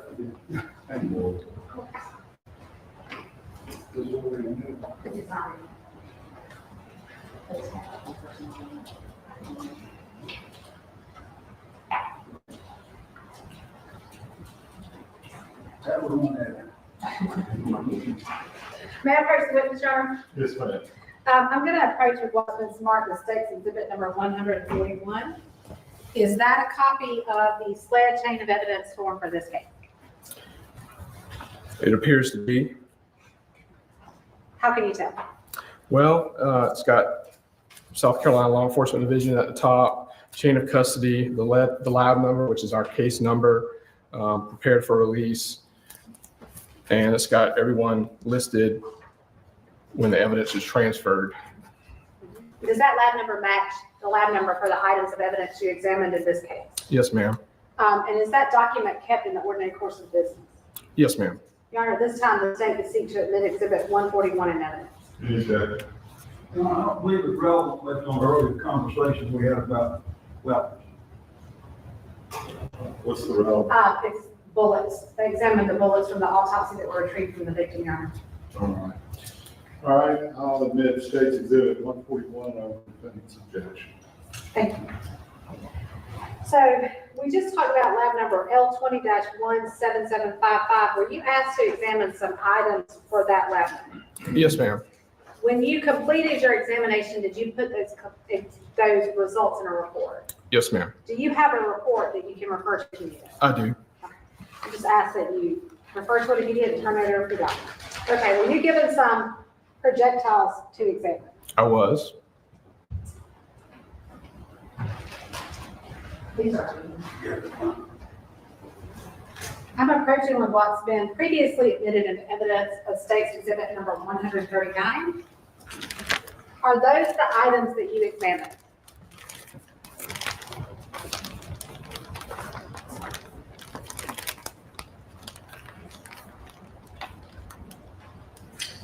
Yes, ma'am. These are projectiles. Some of them I can tell were fire bullets. Some of them were just pieces of lead. I can't tell if they were bullet or not. Can you tell that those are the ones you examined there? Yes, ma'am. They're in the same packaging as when I sealed it up. The original packaging, the items in there and my seal date and initials. Okay, now let's turn to the fired projectiles from the autopsy. So what, if anything, were you able to conclude about them? Let's start with sled item 40. Sled item 40 is a piece of lead. Basically, again, I can't tell if it was part of a bullet or part of something else. Didn't have any marks of value on it. So it's unsuitable for identification with another item of evidence. That's basically all I could tell from that item. Did the submitting agency indicate where that item was taken from? It did, on the description of the item, it did have a location What was that location? from victim's brain. Would a bullet fired through a human skull suffer damage? Yes, ma'am, it could. Whenever a bullet hits something, depending on what that object is, it could fragment, it could deform. It just depends on what it hits. Is sled item 40 consistent with the damage that could occur if a bullet is fired through a human skull? Well, it could. Again, I can't tell if it's a bullet or not, but it would be consistent with. Let's look at sled items 37, 38, 39, and 41. Are those the other 4 items you were asked to examine? Yes, ma'am. Those I could tell were fired bullets. There was enough material left on them that I could tell were actually fired bullets. Okay, could you tell what caliber they were? Yes, ma'am. Based on their observable physical characteristics, again, construction, the weight, diameter, they are most consistent with being loaded into .22 long rifle caliber cartridges. Okay. Now, I'm a layperson. You said a long rifle. Does that mean that those cartridges could only be fired by a rifle? No, ma'am. Long rifle just denotes the designation or the name of that specific cartridge. Any firearm chambered for .22 long rifle can fire those cartridges. Were you able to tell whether those fired bullets were fired from the same gun? The results of those conclusions were inconclusive, basically due to damage and not enough markings, corresponding markings on those items. So it would be inconclusive. Can't tell if they were fired by the same gun or by more than one firearm. Okay. Did the submitting agency indicated where those items were taken from? They did. And can you just tell me just go through each one? Item 37 is listed as being from victim's chest. Item 38 listed as from victim's leg. 39 from victim's right pelvis. 41 from sacral area of victim. Okay. Now you said you couldn't tell if they were fired by the same gun, but based on the rifling you examined, were you able to generate a list of firearms that could have fired the bullets you examined? It's in my case file. We can generate a potential list of firearms that could have fired those bullets based on its characteristics. The list was extensive. It had a lot of makes and models on there. So I just included it in my case file and did not report it due to the length of that list. Okay.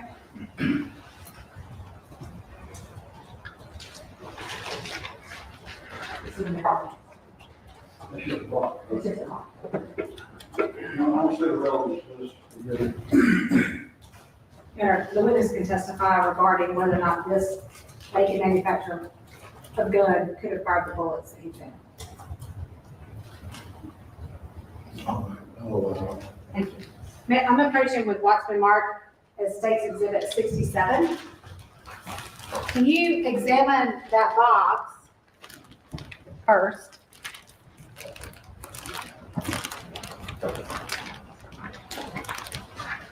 Yes, ma'am. And that's just a box. It is a box. And can you tell what kind of firearm that box goes to? This appears to be a factory container, factory packaging for a Ruger pistol. Okay. And can you tell, based on the make and model of that firearm that that's a box for, whether or not that firearm could have fired the bullets that you examined? Well, listed on the box itself, it does say caliber .22 long rifle, and Ruger was on the list of those potential manufacturers. Okay, thank you. Please answer any questions the defense may have.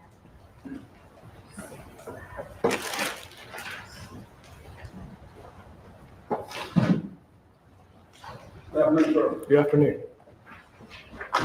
You Your job is you're always testifying for the state, right? No, ma'am, or no, sir. Sometimes I testify, whoever needs my testimony, federal court, solicitor's office, defense, perhaps. And in this case, after using all your procedures, the microscopes, your training, you didn't determine any gun that was a murder weapon. Correct. We did not have the firearm that matched that firearm or was fired or bullets. The whole stuff you did proved that those weapons weren't murder weapons. Objection, Your Honor. May we go?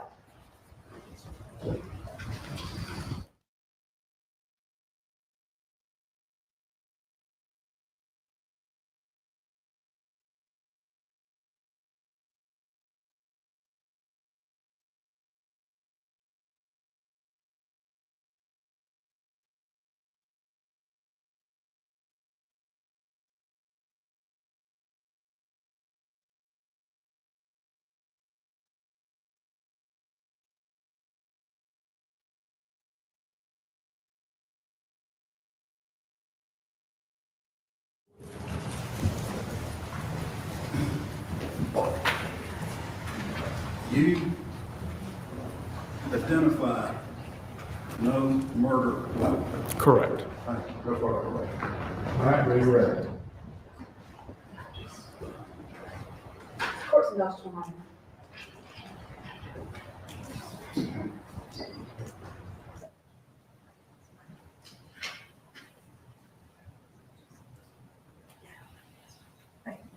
No further questions. All right, you may step down. Thank you, sir.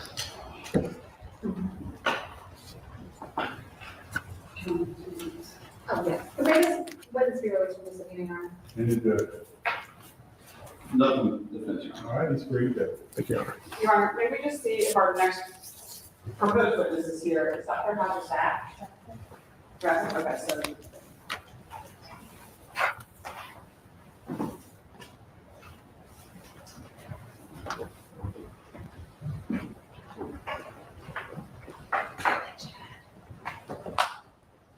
May I please the court, Your Honor? Yes, ma'am. Your Honor, the state calls Becky Phillips.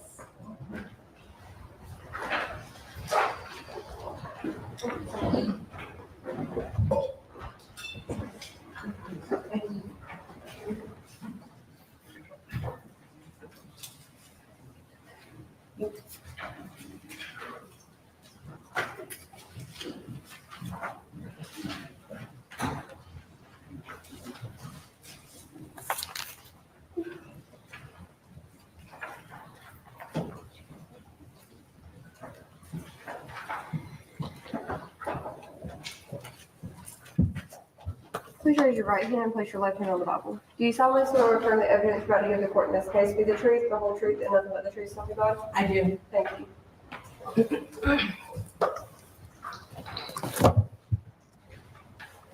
Please state your name and then spell your last name for the court. My name is Rebecca Phillips, Phillips. Sergeant Phillips, where do you work? I currently work at the Horry County Police Department. How long have you worked at the Horry County Police? Come December will be 25 years. What's your current assignment there? My current assignment is with the hiring and recruiting unit, so I'm a recruiter. Okay. How long have you had that position? Approximately 2 years. What was your assignment before you got your current position? I was assigned to the crime scene unit for 5.5 years. What were some of your duties and responsibilities in the crime scene unit? I started out as a senior detective, answering, going to crime scenes, being on call, collecting evidence, documenting the scene, and taking items to SLED. When you, at the end of your tenure in crime scene, were you the sergeant in that department? I was. And what were some of your duties as the sergeant? As a sergeant, I supervised individuals that were also on call. I would respond with them to answer the call outs, help them process the scenes, document the scenes. What sort of special training did you receive in order to work in crime scene investigations? I've taken various classes and been to various schools to include crime scene processing, crime scene management, fingerprint analysis, palm analysis, and a lot of my training was on-the-job training. Okay. So did you respond to a whole lot of crime scenes? Yes. Okay. How are cases assigned to crime scene investigators? So we are assigned a week at a time to be on call, and it just happened to be whoever's on call gets that scene. Okay. Were you assigned to investigate into an investigation to what was originally a missing persons investigation into the disappearance of Gregory Rice? Yes. How did you get involved in that investigation? I was asked to respond and assist by Sergeant Heather Wilson, and we responded to the location with the case agent in order to assist. Okay, you said the location. What location did you respond to? Flint Lake Apartments, apartment D640. What was the significance of that location? That was the victim, Greg Rice's apartment. Do you recall, and you may have said this, I missed it, approximately what date did you respond there? October 16th, 2020. At that time, was this still a missing persons investigation or a homicide investigation? It was still a missing persons. Okay. Is that apartment located in Myrtle Beach section, Horry County? It is. Did any other crime scene personnel respond with you that day? Yes. Heather Wilson and Stephen Daly. What about investigators? Did any investigators assist you that day? Detectives were Detective Susie, Skellett, Edwards, and Daly. Yeah. Okay. What information did you have prior to your search? That the victim had been missing, was reported missing. Last time they were seen was on October 2nd. Okay. Do you know if this was the first time that apartment was searched? It was searched by the detectives prior to us getting there at a previous date. Okay. It was not the first time. What specifically, well, what items were you told to look for? What were you looking for when you searched that apartment? Any items of evidentiary value that could give us an idea to see where, or to give us an idea of where the victim would be. He was still missing. Okay. What about the condition of the apartment itself? Were you looking at that? Yes. And what did you note about that? It was, when we do our investigations, we take pictures on the outside and the inside prior to our search. And where we enter the apartment, we notate and photograph the door and the door frame and the locking mechanism, and to see if there was any forced entry, and there was none. Okay.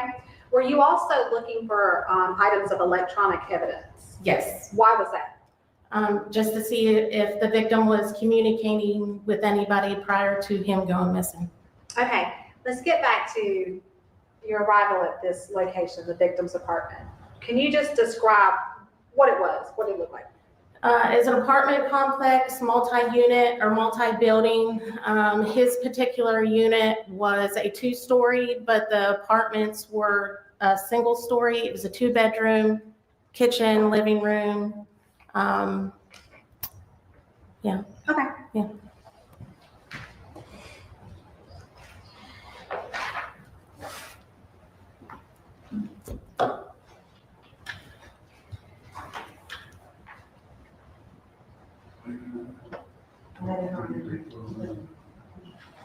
No objection, Your Honor, to the proper foundation.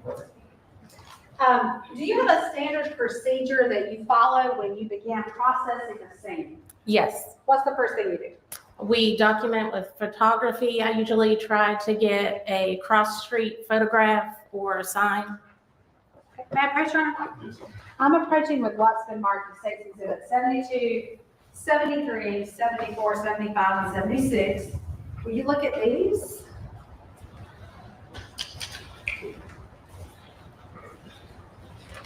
These are the photographs that I took that day of the search warrant of the victim's apartment. And the first photograph is the sign that is posted at the front before you go in. And are these photographs fair and accurate? They look like what you actually saw that day? Yes. All right, this time the state is seeking to introduce 72, 73, 74, 75, and 76 into evidence and publish them to the jury. Any objection? Without objection. United States Exhibit 72, 73, 74, 75, and 76 are admitted in all this time. Read 72, please.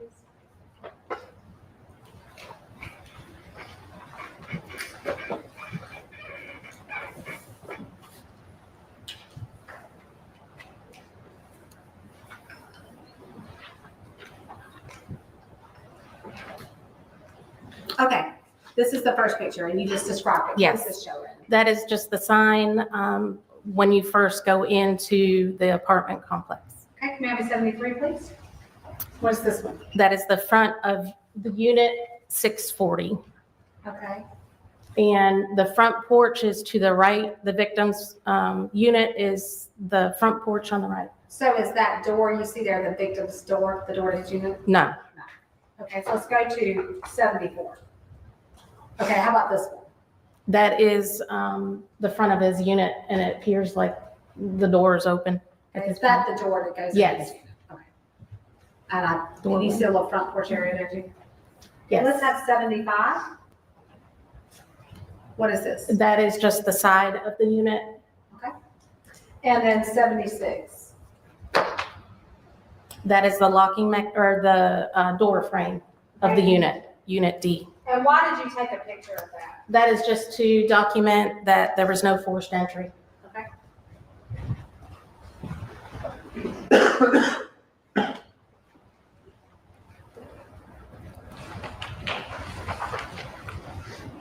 Okay, can you describe to me the interior of the apartment?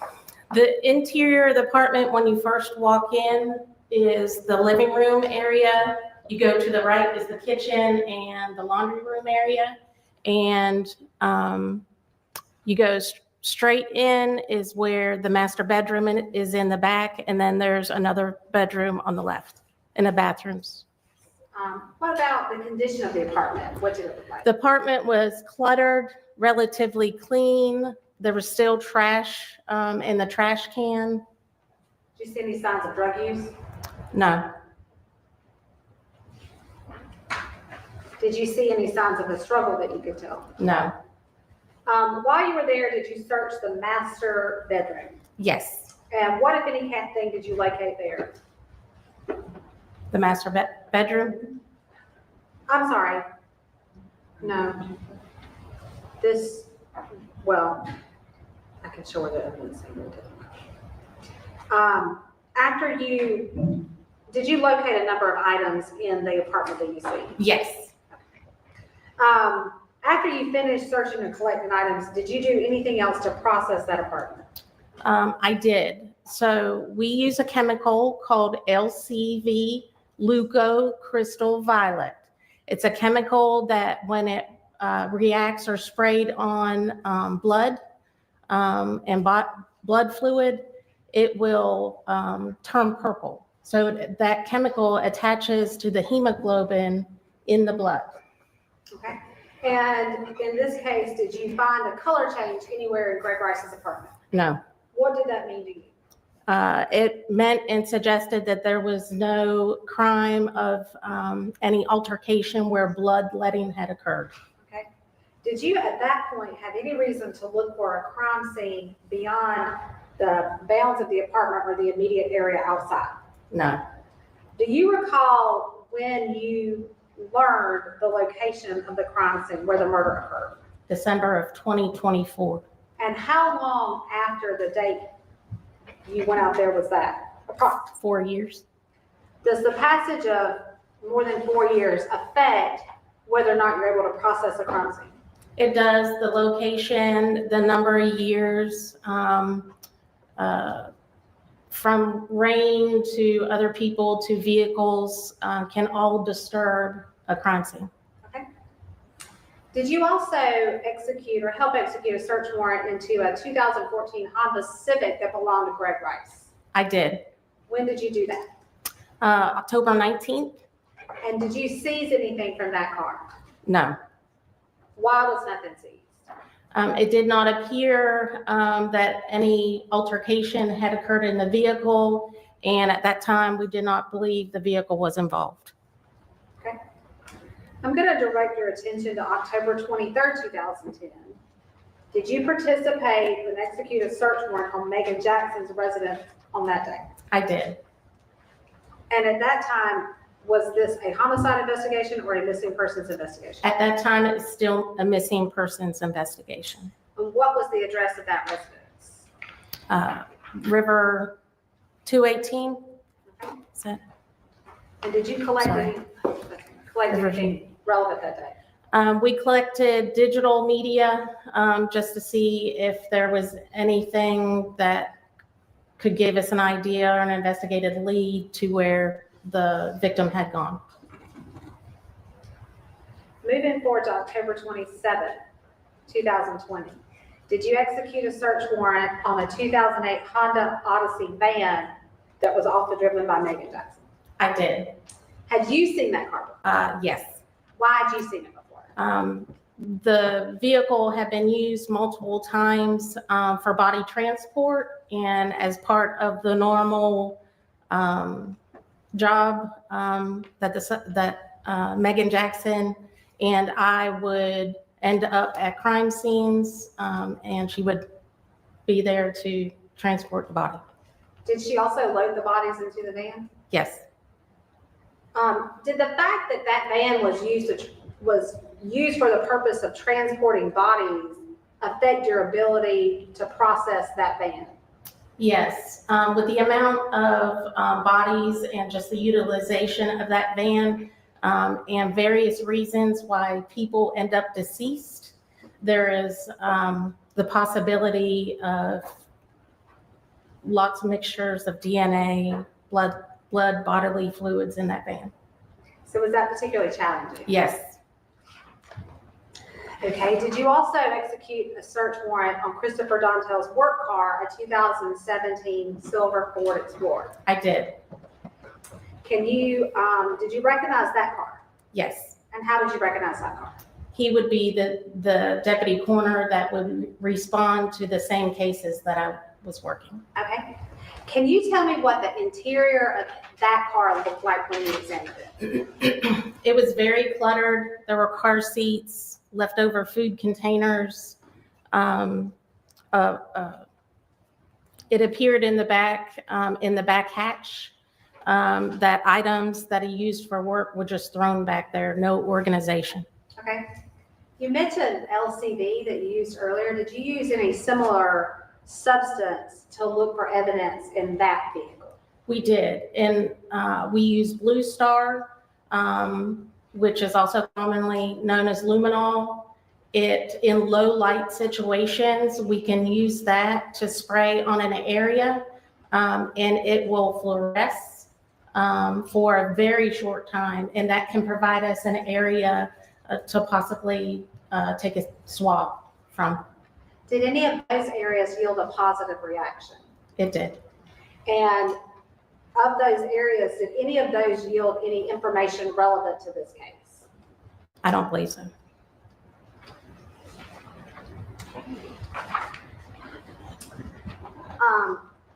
At some point, and I believe we've already established that this was, at the time you examined these items, Greg Rice's body had not been found. Is that correct? Correct. Okay. At some point, did you learn that Gregory Rice's body had been found? I did. And at that point, did you also learn that that Explorer had been used to transport the victim's body to the dump site? Yes, I was advised. Okay. Did you try to conduct an additional search of that vehicle at that time? We did.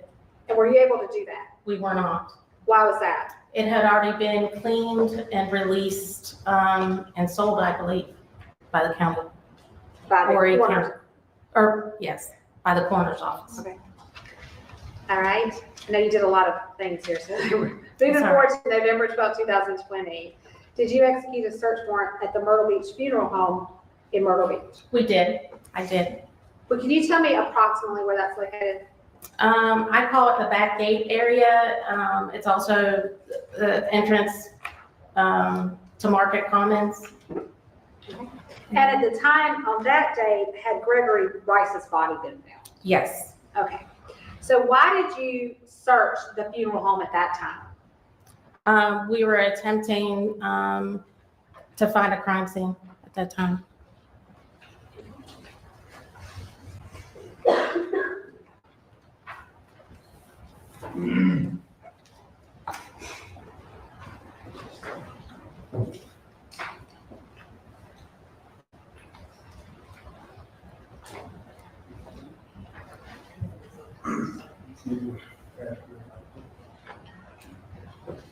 Dr. Manfred? I'm going to show you what's been marked, 86, 87, 88, 89, and 90. Do you recognize these photographs?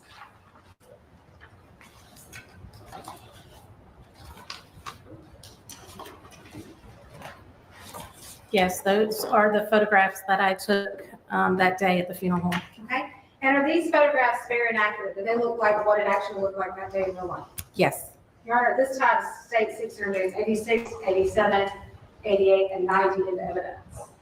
86, 87, 88. 89 and 90. Yes. All right, states exhibits 86, 87, 88, 89, and 90 are admitted in the evidence without objection. We have 86, please. And published, Your Honor. All right. Thank you.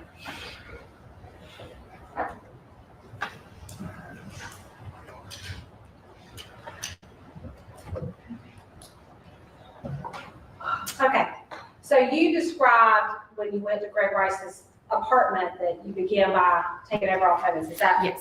Do you do the same procedure every time? Yes. So what is this picture? So that is the front of the funeral home. Okay, let's go to 87.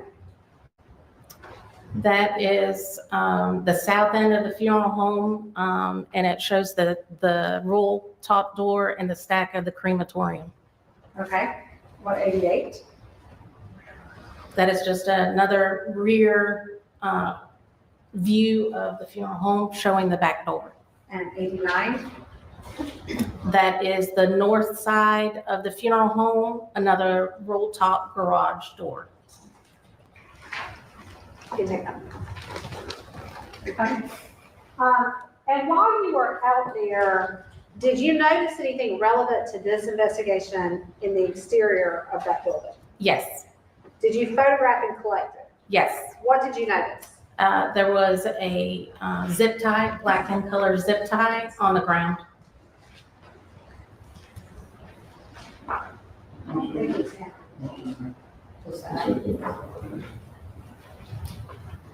All right, this, I'm gonna show you, can we have 90, please?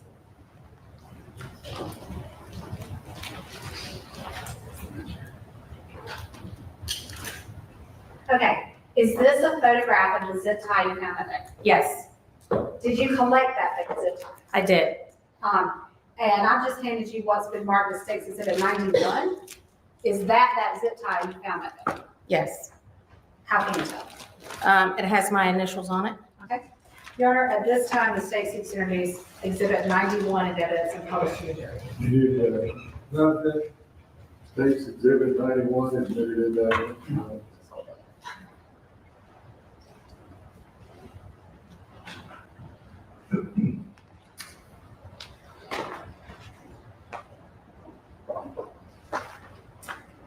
After completing these overall photos and collecting the zip tie, did you move to the interior of that building? I did. Can you describe what it looks like when you first walk in there? When you first walk in, there's a ramp that they use to bring the bodies in and out. And when you go through the back door, there's another ramp to the garage that contains 2 coolers to place bodies in different stages or processing through the funeral home. And straight through, you have a kitchen, you have all the business offices in the front of the funeral home, a kitchen, some viewing rooms and a chapel. And to the left, through the back door, you have a little holding room, then the room, the embalming room where they process the bodies, and then further to the left, another ramp, and that's where the crematorium is. Okay, and did you mention coolers? I believe you did. Yes, Okay, ma'am. did you take a picture of those items? I did.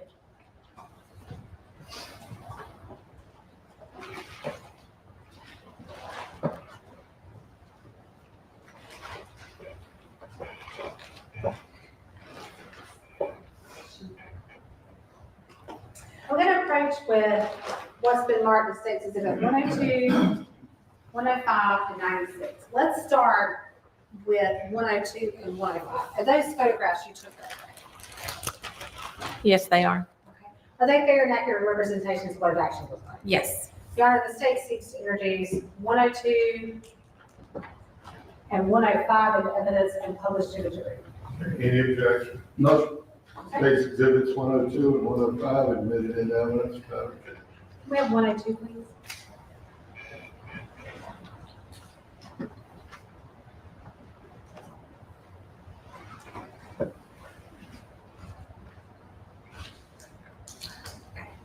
What are we looking at in this photo? That is a view of two coolers that are used to hold bodies. So the bodies just go inside and close the door? Yes. Okay, let's look at 105, please.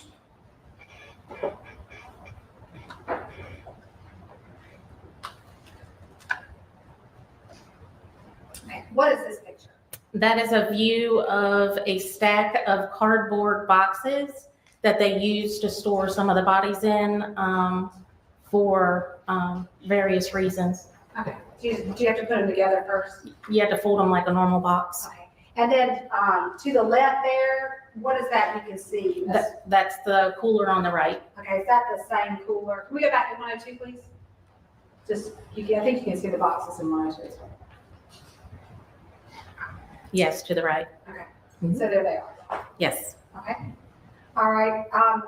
Did you also locate some items of relevance at the Myrtle Beach Funeral Home, other than the zip tie and photo?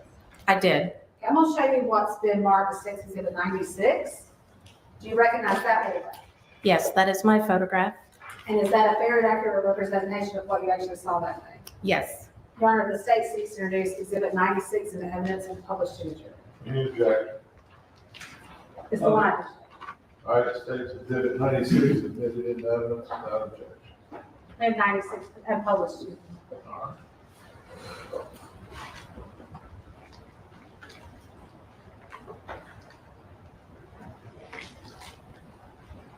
Okay, why did you take this picture?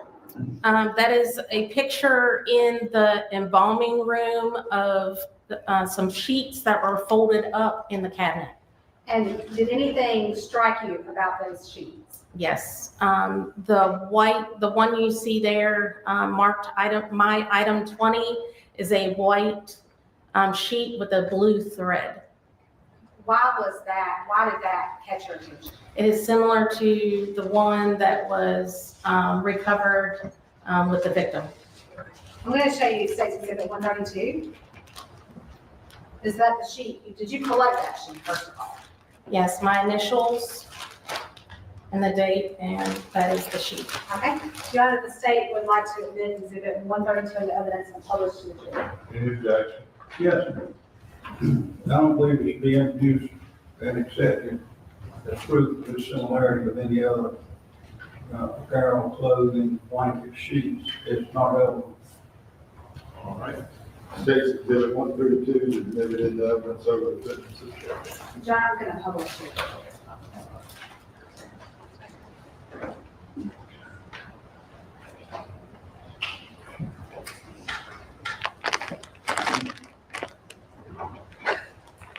Turn it on.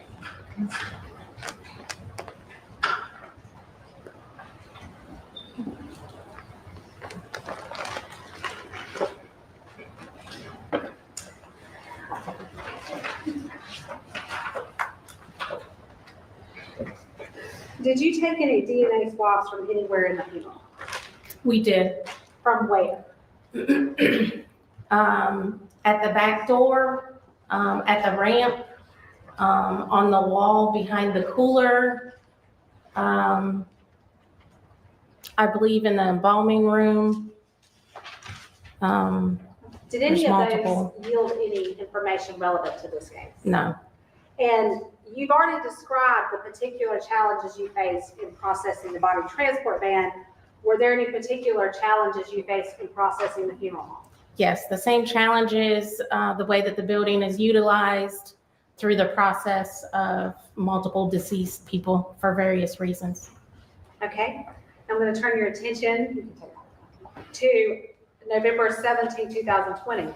Did you on that day process items of evidence that have previously been seen? I did. Okay, when you process items, do you take photos of them? I do.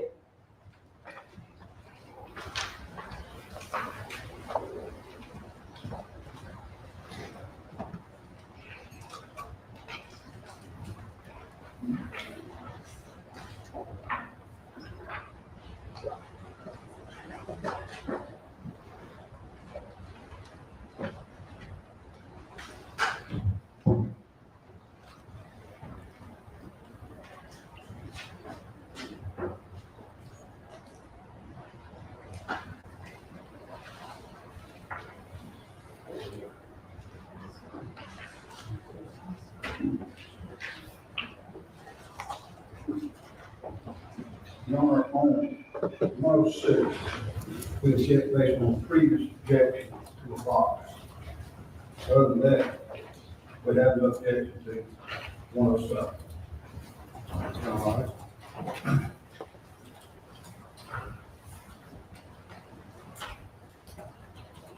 What is 106?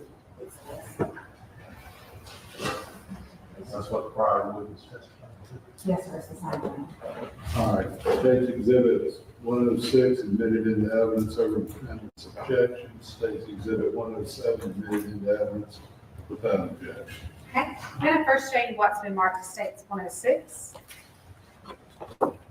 That is my photograph Okay, what's in the lab. Can we put 106, may we publish these to the jury? Yes. 106 up on the TV.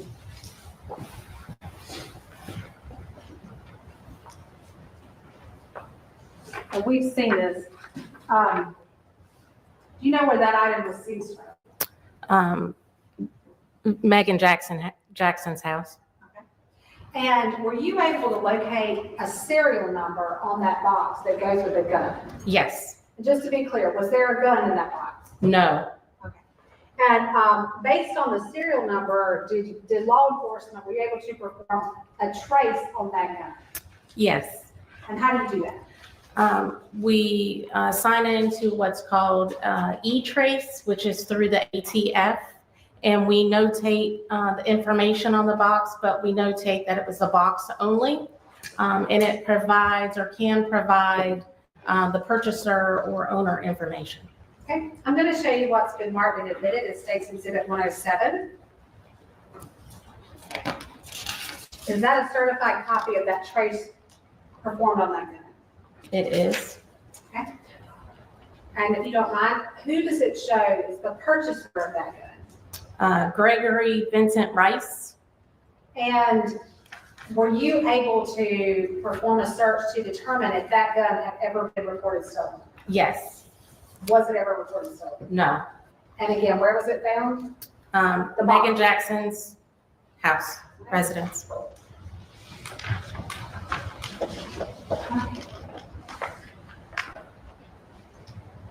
In addition to everything else we've talked about, you did quite a lot. Were you also tasked with taking certain items of evidence to SLED, the State Law Enforcement Division? I was.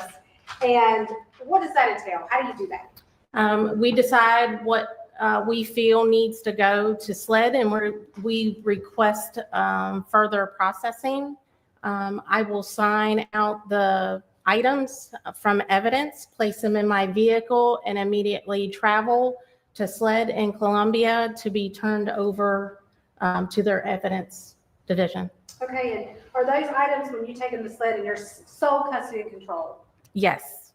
I'm just going to show you quickly what's been previously admitted as evidence as 141. There's some orange tabs on here because you did a lot of stuff. Do you mind just looking at that and verifying that you actually transported those items to SLED?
Solicitor, I do not see my name on this one. It's just the orange ones. I'm sorry, there's a lot. I have them.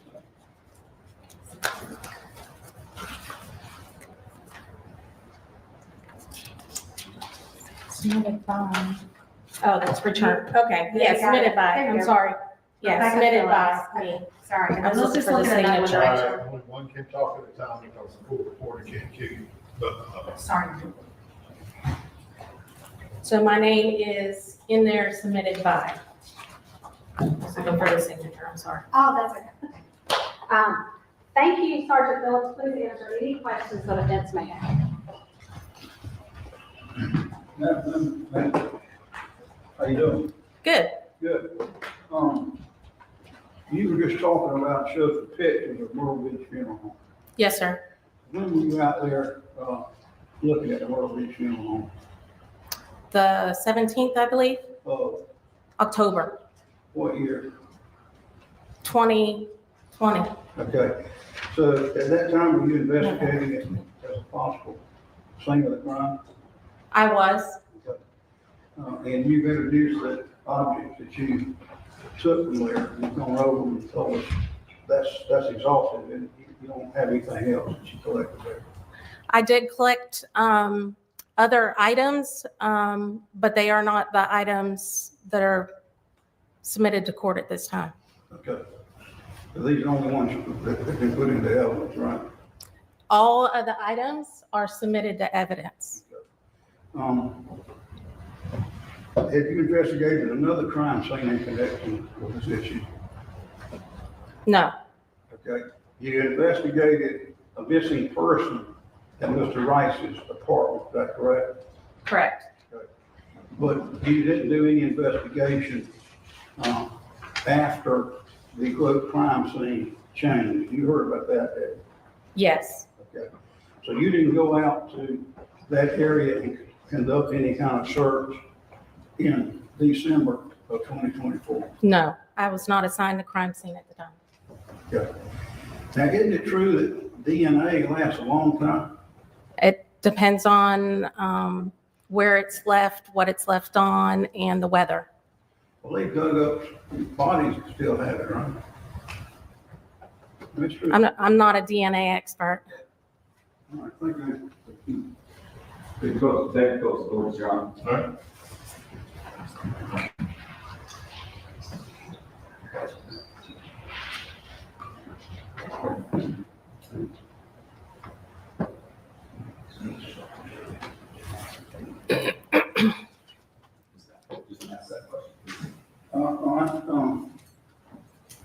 I think in your report, was there a toothbrush that you collected There was. and you submitted that to SLED? I did. Your Honor, may we approach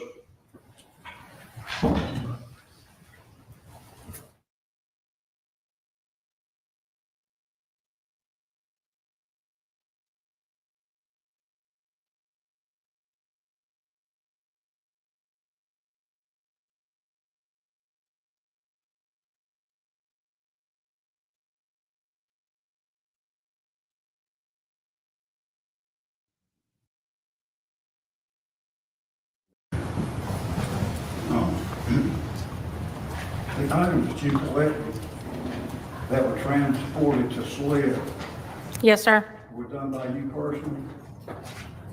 What do you mean by done? Collected by? Taken?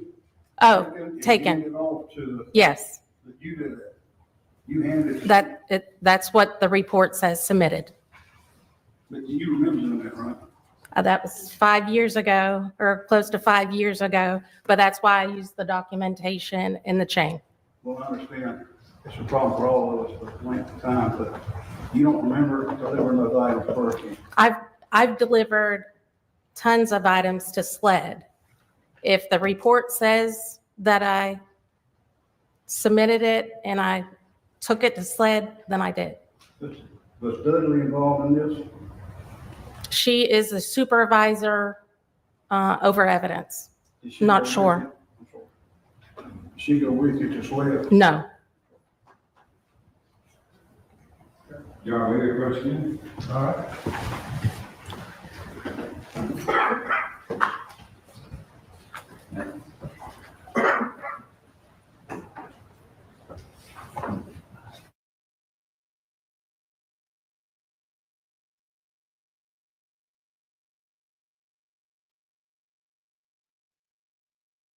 hide anything from you or keep anything from you. But as I told you in the opening charges, you and you alone decide the facts of this case.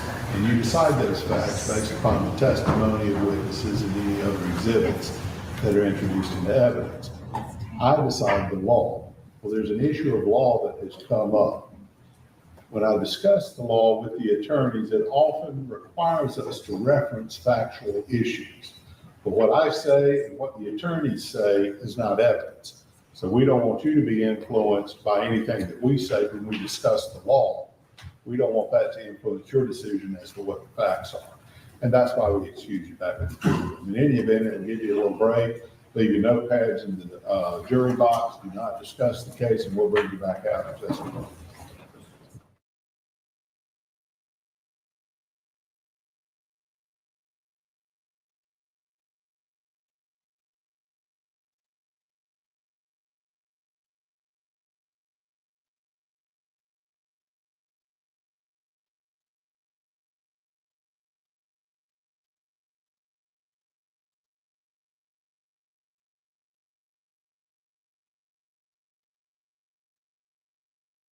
Correct on this, because I am the last person that would ever even jump up to any kind of conclusion on this kind of things. But if I am correct in hearing what Captain Phillips said, all evidence or all items they collect are sent to SLED. I believe that was read, I believe she testified to that. If that is true, then that means that the toothbrush that she listed would have also gone to SLED. She would have submitted it. We then had a little quick discussion. He asked if the toothbrush went to SLED. He asked if Lori Dudley took the toothbrush to SLED. Captain Phillips said, no, man, we don't have to answer you, right? She said, no, we can read it all back. I have something on my phone that says otherwise. And that's the problem. Well, the problem is I really would not wish to air that out in public. And the fact that, I don't want to make accusations because I know this person to be a very good person. And I think this is just a slip up, but I want to make sure it is noted because I have been. Well, I haven't seen your phone. You're going to have to address it. If you want to put it in the record, you're going to have to, for the court to address it, it's going to have to be put in the record. May I have a brief moment of indulgence? Yes, you can take whatever time you need, but I can't address anything that's not part of the record. Mr. Chair, I believe I can clearly. No. I understand.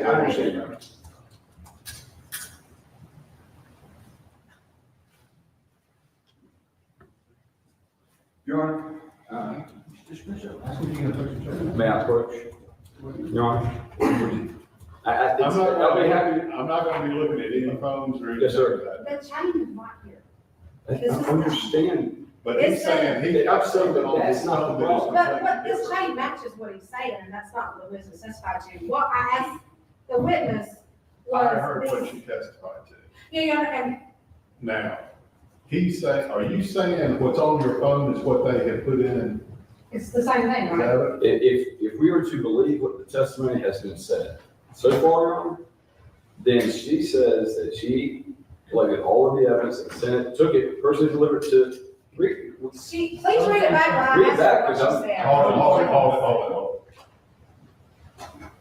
On your phone, is that what she has? Are you talking the toothbrush? Now, when I say what she has, so we have a clear record, what is that? That's State's Exhibit 1. This is State's Exhibit 141. Item 1 on the sled chain of custody is one heat seal pouch containing a toothbrush of Gregory Rice Alternative Standard. It was submitted by Lori Dudley of the Horry County Police Department. When I questioned this witness, I handed her this document, which has a number of orange tabs on it. I said, please look at the tab items. You took a lot of items to sled. Will you verify that you took those items to sled? And that's what she did. She never testified that she took a toothbrush to sled or that she took every item of evidence collected in this case to sled. That would be absurd. She said the tab I heard items, her, I understood that she said she took the items to sled. certain items of evidence. She said toothbrush. She said toothbrush. So we got a problem. Well, I mean, you Did can. she said that she submitted, I'm We sorry, I'm can not trying read to it talk back. over your. She said she submitted the items into evidence, not that she took them to sled. And I think you should read it back because that's what I heard. All right, let's put back what you just testified to under, cross-examination. Now, Mr. Britton, when he came back up, they took a little break. And Is after I asked the approach, Your Honor. Tommy Britton and Case Britton talked, so start right there.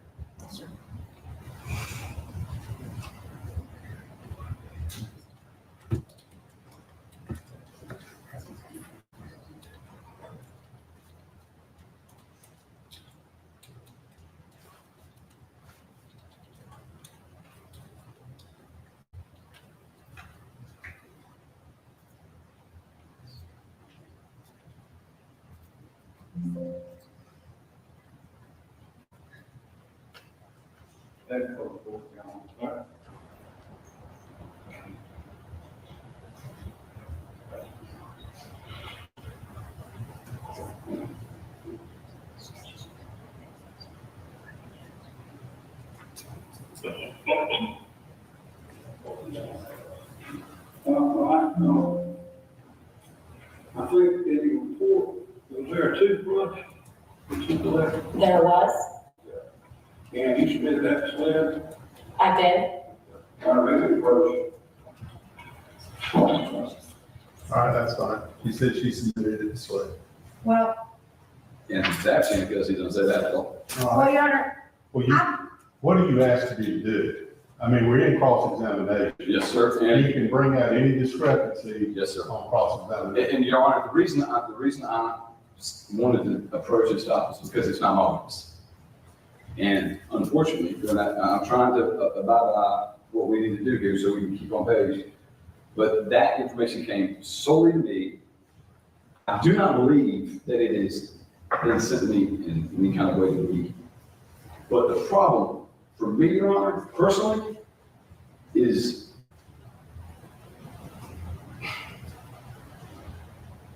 I have a complaint filed against me already in this case, prior. I don't know how to address that without bringing up everything, because everything that gets done is going to be scrutinized for me for later. Now, that has nothing to do with any bearing on this case. But I got some information that if I don't bear out, or at least figure out what the chain of custody has to do with it, I don't feel very. I still don't understand what you're asking me to do. Mr. we're not admitting the toothbrush. Can I explain it? I'm talking to Mr. Brett right Sorry, now. Your Honor. Please quit interrupting, okay? All right. I still don't understand what you're asking me to do. Judge Culberson, I believe that they are trying to introduce some evidence in a backwards way. Let's back up. Yes, sir. Let's start off. I'll let you explain. But starting off, what are you asking me to do? Suppress evidence, Yes, sir. strike the testimony, Yes, sir. dismiss the case, or what? Suppress evidence, strike the testimony, and dismiss the case. All right, and that's based upon what? Information of an improper chain of custody based on a belief text I have that Ms. Dudley delivered the toothbrush to SLED, and that Captain Phillips is now testifying and just did that she delivered the toothbrush to SLED. This case has been filled with, the crime scene went here, this is here.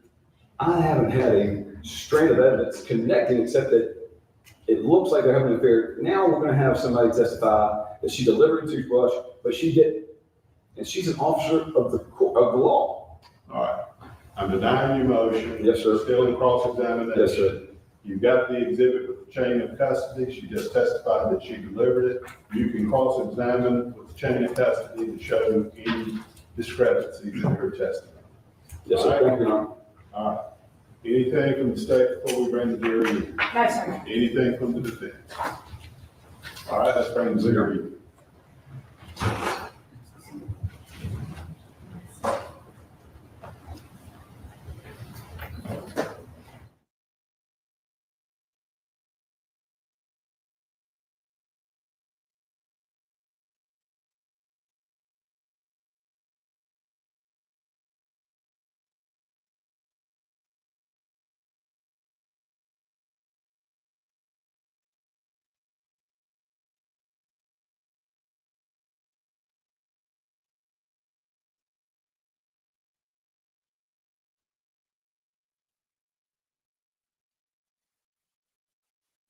Okay, Brett, you can deal with the cross-examination.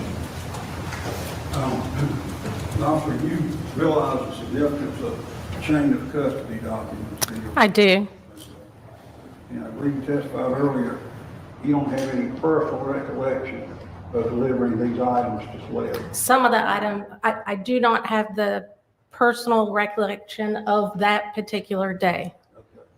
So you based your testimony on reading a report, not on your personal recollection. And the chain. We can review the chain. I would like, may I have the copy of the chain if he wants to? No, this is cross-examination. Oh, okay, I'm sorry.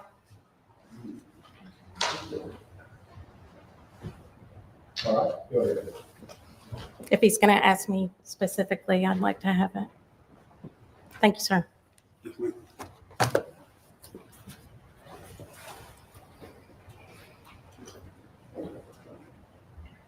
You may ask your question again, please, sir. I've already asked you all on that.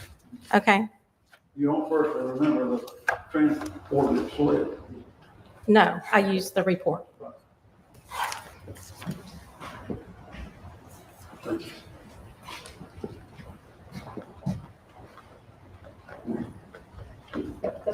That's fine.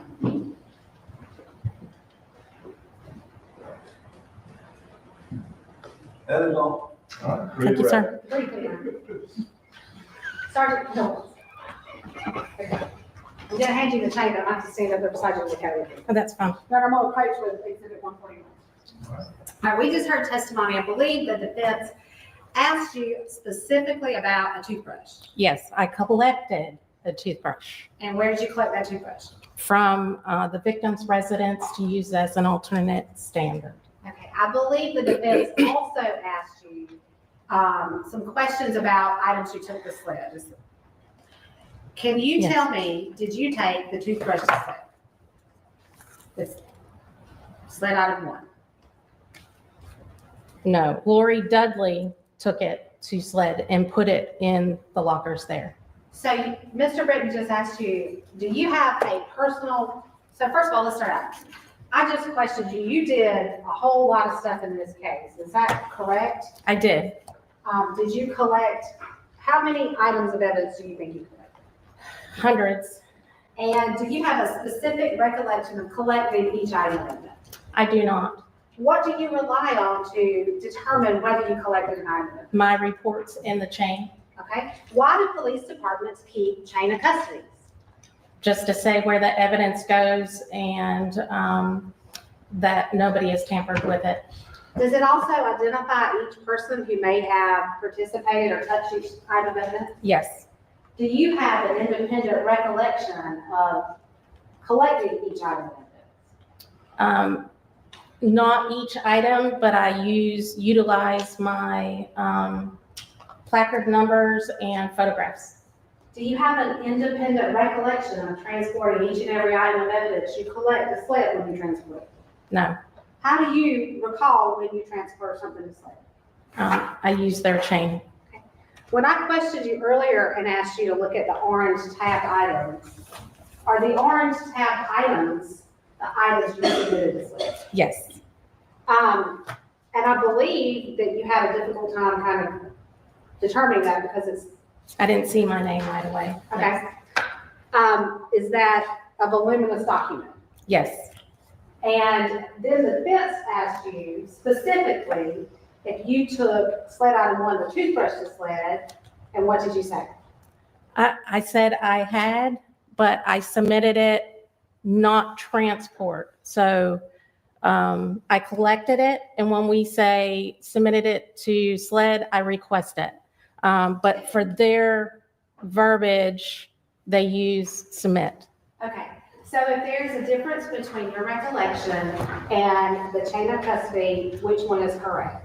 The chain. And when you were answering the questions put to you by the defense, did they hand you that chain to look at? No. No further questions. All right, you may step.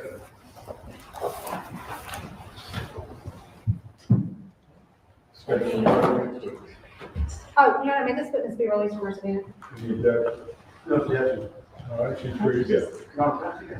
Second break, real quick, just run the rest of it. Okay. All right, ladies and gentlemen, we'll take another 10-minute break. We'll bring you back in just a minute. We can go ahead and in the jury box.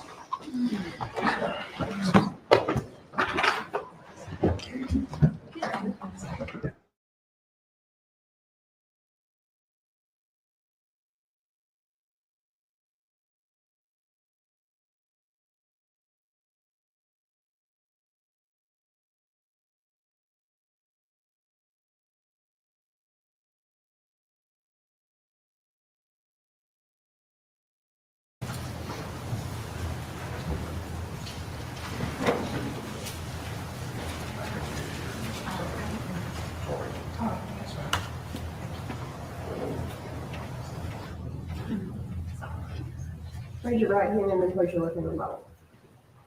Do you solemnly swear or affirm the evidence about to give the court in this case will be the truth, the whole truth, and nothing but the truth, so help you God? I solemnly swear. Thank you.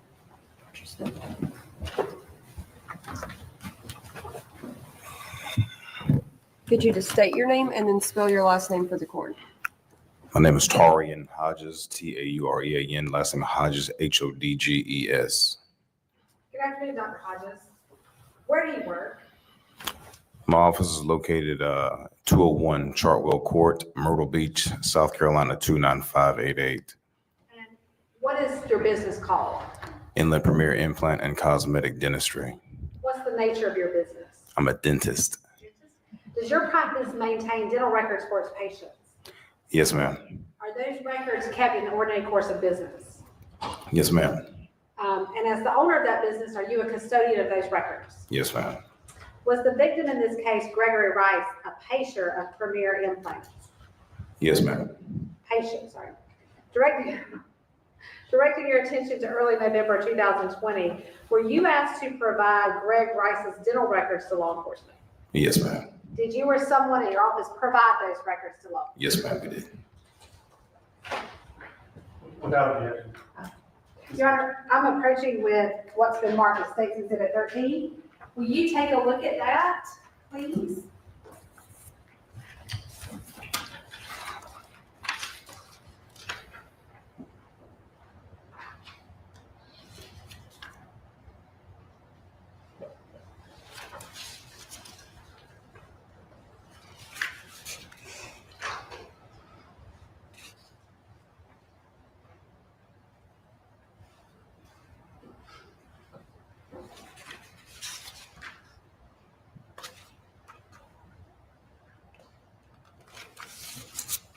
Are those the records you provided for Gregory Rice to law enforcement? Yes, ma'am. Your Honor, this time the state would like to introduce Exhibit 13 into evidence. Objection. Without objection, Your Honor. State's Exhibit 13, admitted into evidence without objection. Thank you, Dr. Hodges. We have no further questions for this witness, Your Honor. All right, cross-examination. No, sir, Your Honor. All right, you may step down. You may be really strong. Yes, thank you. Please release it from the system. You got it, thank you. State, call your next witness. Thank you, Your Honor. The state calls Sergeant Ken Marcus.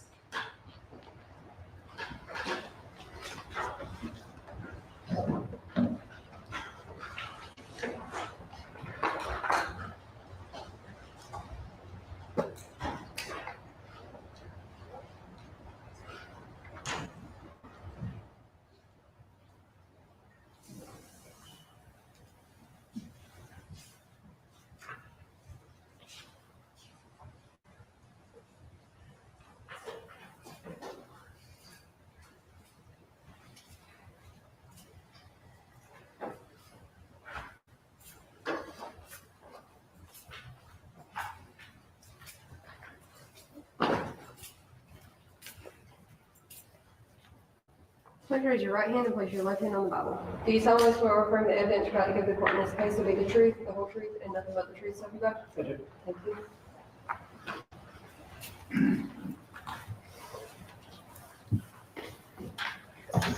Get you to state your name and then spell your last name for the court. My name's Ken Marcus, and my last name is Marcus. There you are. Thank you. Sergeant Marcus, where do you work? I work with the Horry County Police Department. How long have you been there? 18 years now. What is your current assignment?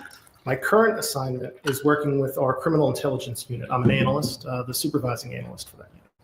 Do you have any other assignments? I'm also a task force officer with the United States Secret Service's Cyber Fraud Task Force. How long have you been a supervisor of the criminal intelligence unit? Only a year now. What does the criminal intelligence unit do? So our unit will assist other investigators in corroborating information that they have learned during an investigation or help generate new leads through analyzing digital records, social media records, cell phone records, things along those lines, or digital evidence recovered from devices like cell phones, DVRs, computers, vehicles, anything that controls an electronic component. You said you've been the supervisor for just about a year. How long has the unit been in existence? The unit's only been in existence for a year. So you've been the only supervisor so far? So far, yes.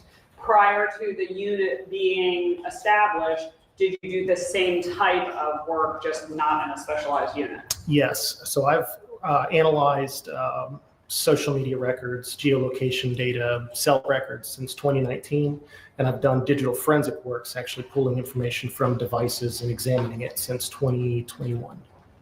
So what type of training and experience have you had in the field of digital forensics and analysis? So I have gone through approximately 126 hours as far as analyzing cellular records, social media records through various different companies. And I've also attended about 80 hours worth of digital forensic courses. 120 hours of digital forensic courses for various different devices, both from private companies and the United States Secret Service. Let me get into a couple of specific kind of topics. Do cell phone companies keep records of which phones use which towers? Yes. And I guess I should start with, do cell phones use towers to connect to the cellular network? Yes. So a mobile phone is nothing more than a fancy radio. You go to send a text message, make a phone call, browse Facebook, use data, and it sends a signal from the phone to a tower that is operated by your provider, AT&T, T-Mobile, Verizon, whomever it is. The provider will route the information where it needs to go. For instance, if you make a phone call to another person inside the courtroom, it'll go from your phone to the tower to the provider to the next provider, and then to the person that you're looking for. And you said that cell phone companies do keep track of which towers different cell phones use. Why do they do that? For billing purposes, so they can bill you appropriately for the amount of use that you use, and for engineering data so that they can ensure their network is working correctly and is covering areas that their customers are in. Will cell phone companies provide that information to law enforcement if presented with a search warrant or other court order? Yes. What about information about specific users? Do cell phone companies maintain records related to each specific phone number? They will keep subscriber information for the person who's renting the number or that service from their towers. Do you regularly analyze, cellular phone records and extractions in the course of your duties? I do. And approximately how many sets of such records have you analyzed? So since 2019, I've analyzed approximately 575 sets of cell phone records assigned across 166 cases with the police department. And approximately how many electronic devices have you examined? If you can tell us. I was about to say, if I'm not at 1,000 devices since 2021, I'm close to it. Are you familiar with the term geolocation data? Yes. What is it? Geolocation data is information that is collected by cell phones, social media companies, sometimes cellular network providers that help establish where a device was during a particular period of time. The most commonly known one that we all may be familiar with is the Global Positioning System, or GPS. If anybody had to put in the address for the courtroom today and use it, they've used geolocation data. So approximately how many times have you used geolocation data? I cannot count how many times I've had to use GPS since I was 18, 19 years old. Okay. Have you ever testified regarding cellular records and geolocation data? I have. Approximately how many times? So I've testified at least 5 times in the 15th Circuit General Sessions Court and once in 15th Circuit Family Court. Have you ever been qualified as an expert in the 15th Circuit? Yes. Are you familiar with a program called Celebrate? I am. Can you tell us what that is? So Celebrite is one of a more common forensic tool used to access information in a digital device. For instance, a cell phone. We can use the tool to make a copy of the information in the device, download it, and then parse it out into a form that we can easily read and analyze the data that's inside. When you say parse, that's like a fancy word. That's just meaning it makes it readable? Yes, we're converting what the data is stored in computer code on the phone. It's turned into words on a screen for us. And are you trained and experienced to use the Celebrate program? Yes. How long have you been using it? I've been using it since 2022. Since, I'm sorry. 2022? Okay, and does Celebrate offer any type of certifications? Yes. Currently, I hold my certified Celebrate operator and physical analyzer license, and recently recerted it in 2024.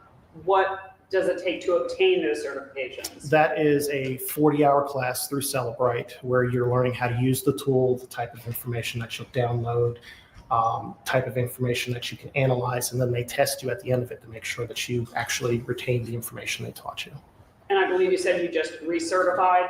Recertified in 2024. We have to recertify every 2 years to keep our license current and to keep up with the changes in technology. And I imagine you passed that certification? Yes, I did. Did you use Celebrite to extract data in this case? I used Magnet's Gray Key, which is another forensic tool commonly used with Celebrite to image devices.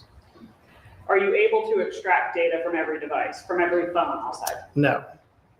What affects whether you can extract information? So most phones store your data encrypted, and for you to extract that information and be able to parse it out or use it, you have to have the PIN code or the encryption keys for the data on the phone. Depending on the type of phone, the support that's out there, the current security patch for the software that's the phone is using, several other factors, we may only be able to get a portion of the data or none of the data. It just kind of depends on the make and model of the phone. If you are able to extract data from a phone, does either Celebrite or Magnet Gray Key alter the data that it's extracting from the phone? No. Are you familiar with the term user data? Yes. What is it? So user data are artifacts or particular items on a phone that kind of identify who's using the phone, who owns the phone, the accounts that are programmed into it. That type of information could be health data on your Apple device. It could be your iCloud email address. You could have your name, your phone number, an emergency contact programmed into a phone, your Facebook account. Things along those lines are what we consider user data. To Celebrate or Magnet Break Key alter any of the user data when you extract data? No.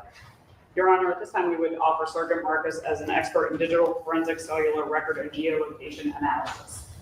All right, any challenges, questions, or objections? Yes, sir. Yes, sir, I do. All right. Good afternoon. How are you?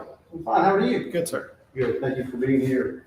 Just want to make sure I got some timelines right. Mhm. So you started in 2021 in digital forensics, is that right? Correct. Okay.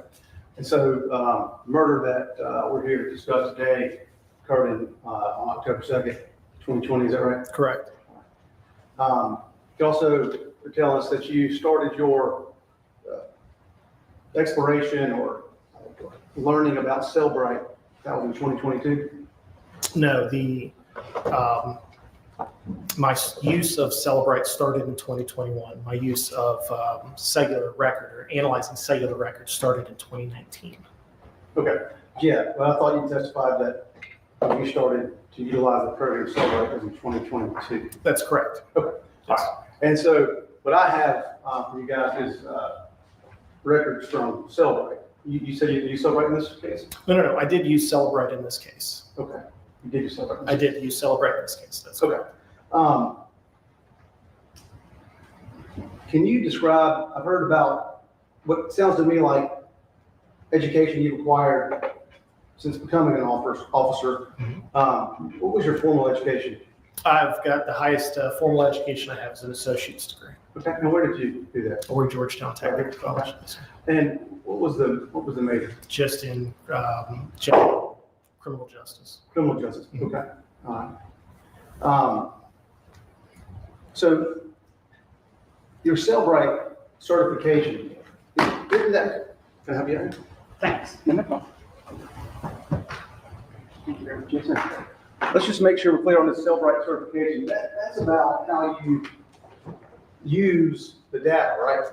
It's the proper use of the tool to download, image the data, and then to look through and explore the data that's actually being parsed out so that you can sift through it and separate the different items. For instance, text messages will end up being in one category so you can easily find them. Images will be in another. Device logs will be in a third, and so on. Okay, so explain to me the science, the methodology behind the extraction.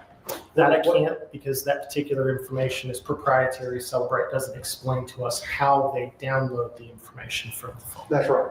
So you are purporting to be an expert in something that requires you to use specialized knowledge to download something, but they don't even tell you the mechanism or how you do that, correct? That's correct. They do not explain to us how they do that. So if you don't have the methodology or how you do something, then you can't be an expert, can you, sir? They explained to us the process that we need to go through to use the tool, to download the data, and to analyze that data. The specific coding that they use to access the phone, bypass certain security functions, they don't explain that to us. And you would agree with me that you are, just while we're, did you do what kind of extraction did you do here? Was it a physical or logical extraction? For which device? For Megan Jackson's phones. So Megan Jackson's phones, I did not download the data from. You did not download the data from Megan Jackson's phones? No, Lieutenant Ben Wells, Sheriff's Office downloaded that information. I used the information to analyze and corroborate other information that I particularly obtained through search warrant and then analyzed for this investigation. Okay, would you be able to tell me which phones you use Cellbrite or a comparative platform for? There were a number of devices that were collected during this investigation. Initially had not been processed because we did not have the support at the time to process them. And I processed them recently once we obtained the tools and the support to be able to do so. Several USB drives. There was, I believe, a download for It was a list about 15 to 20 items, and unfortunately, I don't have all of those in front of me, so I'd hate to misspeak and tell you an item that I didn't, but there was a number of them that were done. Okay. Could you just identify for me any that you might remember being involved with? I believe there was a device for Erica Dantel. There was an iPad or two that were collected from Gregory Rice's house or from one of the scenes from the search. Unfortunately, I don't learn a lot about where the devices were collected, just they turn the items in for processing with the appropriate legal authority, and I download those devices and then look at that data. Okay. And you didn't, so when you say, because I want to make sure I'm getting the right terminology myself, extract versus download, just, so when you say you downloaded, when you said, just use the word downloaded, is that the same as extract or is that something different? So it's a very similar term. Sometimes I'll say image, sometimes I'll say download, sometimes I'll say extraction. It's all the same thing. We're taking a copy of the data that's on the device so that we can analyze it. It's not removing the data from the device, it's just making a copy of it. Okay.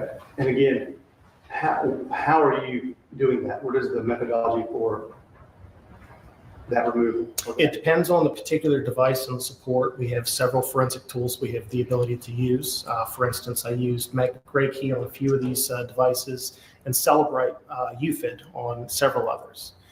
Depending on if it's an Apple or Android, one of the companies may have more support for one than the other. So depending on what level of support they have, what's the highest level of a image or extraction, the amount of data we can obtain, we'll use that particular forensic tool so that we can obtain as much data as possible.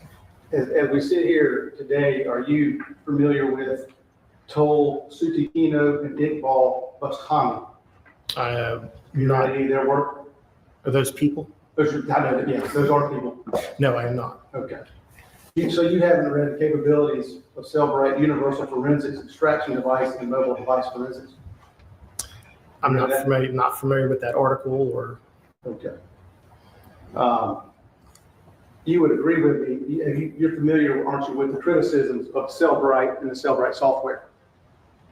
Not familiar with the criticisms. Can you be more specific? Sure. Inaccuracy is a criticism, sir. Not familiar with it, no, sir.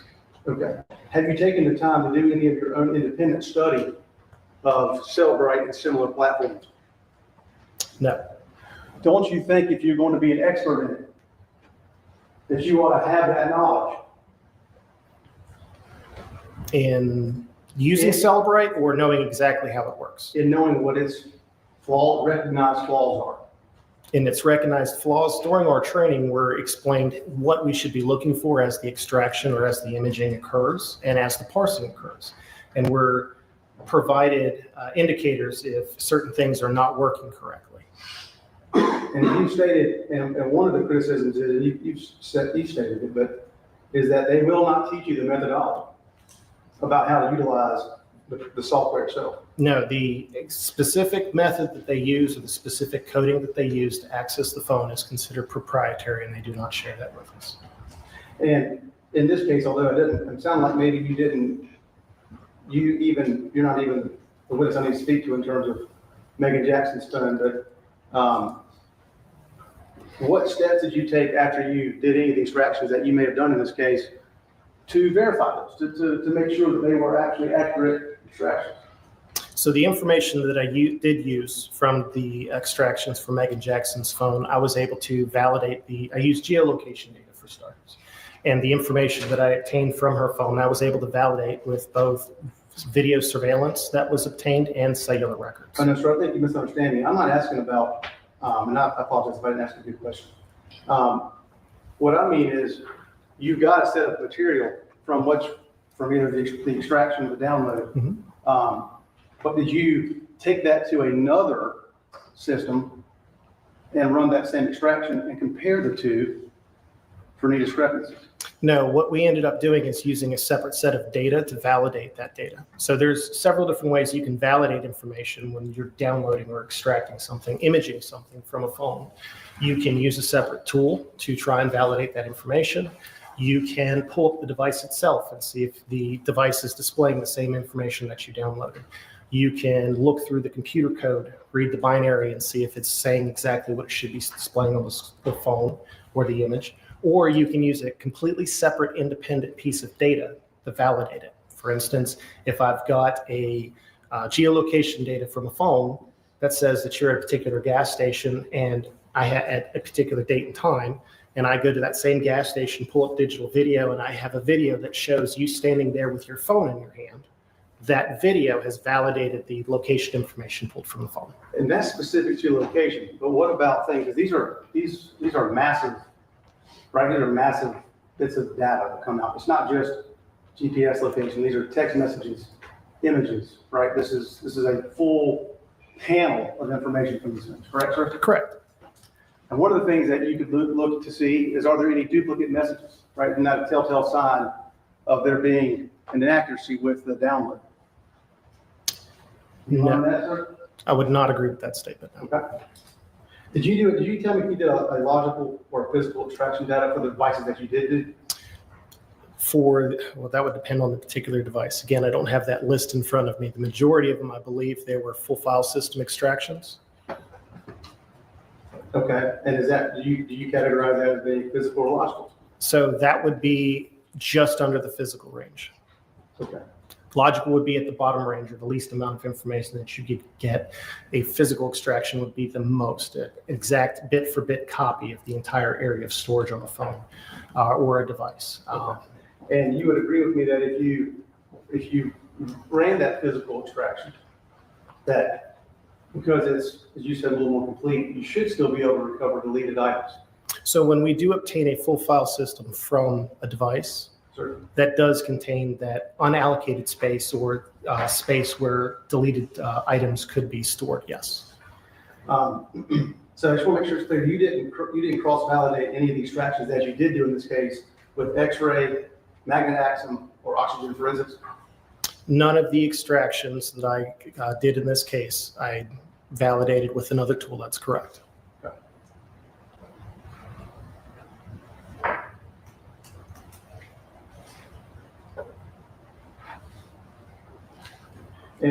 And just so it's clear, so we see here today, you can't really tell me which phones or electronic devices you were involved in the extraction of, but you did rule out those as Megan Jackson's. Yes, I did not extract any of the devices or the devices that was possessed by Megan Jackson at the time of this incident. Okay. Your Honor, I don't like to make it argue about this qualification, Your Honor. All right. Yes, sir. What you've heard from Detective Marcus? Sergeant. Sergeant Marcus. What you've heard from Sergeant Marcus is he does not have the methodology. The science behind being an expert is to have the methodology. It's literally in the rule. As you have identified earlier, when they put up an expert that we do not contest the qualifications to, they're here to be able to explain the science behind something. And he has just testified under oath that the science behind what he's attempting to perform, the company will not provide it to him. So he does not have that science. He has no ownership of that science. He has also testified that he himself did not do any extracting of Megan Jackson's phones. He can't tell you which phones he did extract or do the extractions from, and he didn't cross-validate those with other similar platforms. And so there's no way for his testimony to be deemed reliable, Your Honor, in terms of any kind of digital forensics or extraction. All right. I find this witness to be an expert over defendant's objection. Thank you, Your Honor. Direct examination. Thank you, Your Honor. Okay, let's get to this case. Were you involved in the investigation into the disappearance and murder of Gregory Rice? Yes. And so before we get into the forensic work that you did, are you familiar with the term NamUs? Yes, I am. And that's NAMUS. Can you tell the jury what NamUs is? NamUs is a program that's sponsored by the DOJ for missing and unidentified people. It's a networking platform. It's online. It allows officers, medical examiners, hospitals, even the public to network with each other across the country. We can take a person who's listed as missing or someone who unfortunately is deceased and we have no idea who they are, enter them into this system and hopefully get information to help us identify them or return them home. What, and I apologize if I missed this, what type of information can you put into NamUs? So demographic information about people, their name, address, where they were last seen, clothing, contact information for family are all items we can put in there. Circumstances about their disappearance. We can even go as far as entering in dental records, listing contacts for familiar DNA if we need to go that route to help identify someone. Did you enter Greg Rice into NamUs for this case? Yes, I did. What information did you enter for him? I ended up entering his demographics, some case details about his disappearance, a photograph of him, and dental records that were obtained during this investigation. I'm showing you states, it's already been admitted, Your Honor, States Exhibit 13. Are those the dental records that you received and used to enter Greg Rice in NamUs?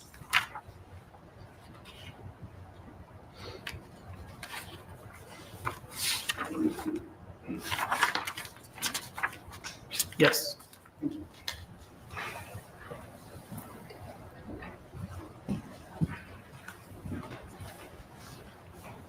Why is it important to get, for instance, dental records?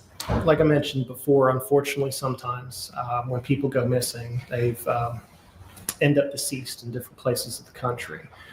Someone may recover someone's body, and one of the ways that we're able to identify someone is through dental records. Switching gears a little bit, the jury's already heard that Greg Rice went missing on October 2nd of 2020. When did you first become aware of where he was killed?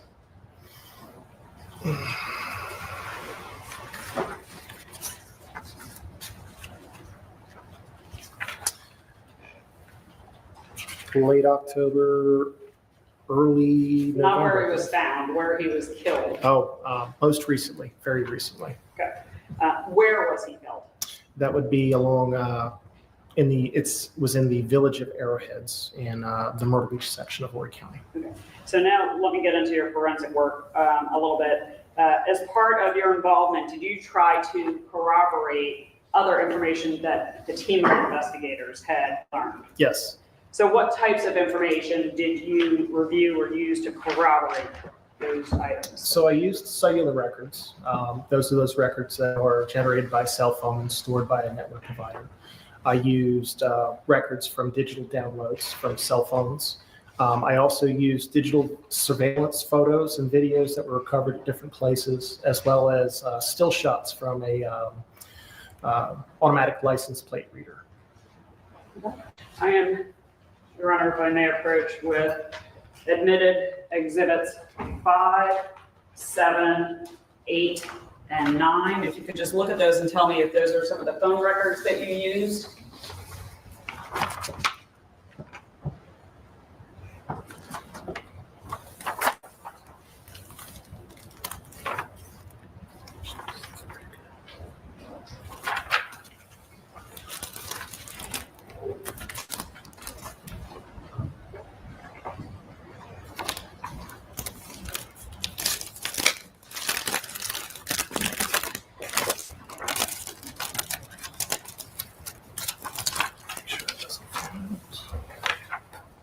Yes, they are.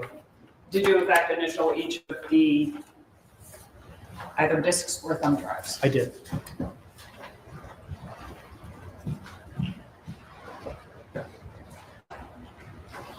Next, showing you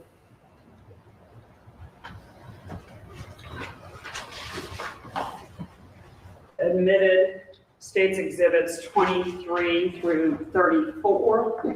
Excuse me. Do you recognize those exhibits?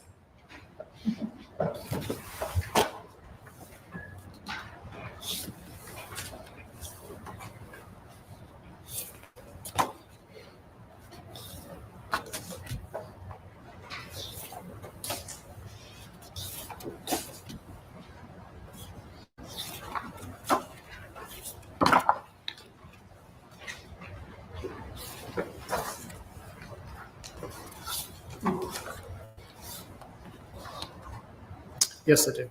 And what specifically are those exhibits? Those are photographs from a license plate reader system.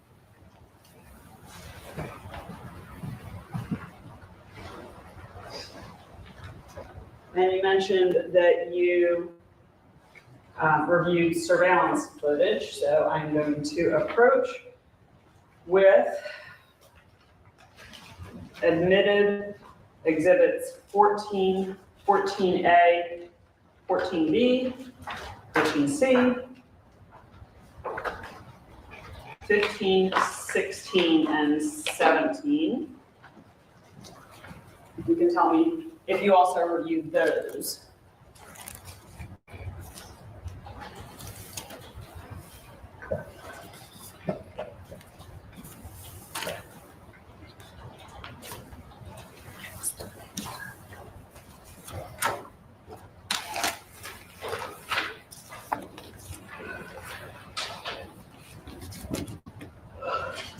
I do. And all of those items relate to the Abuelos restaurant? Yes, those are still shots and video from the Abuelos restaurant.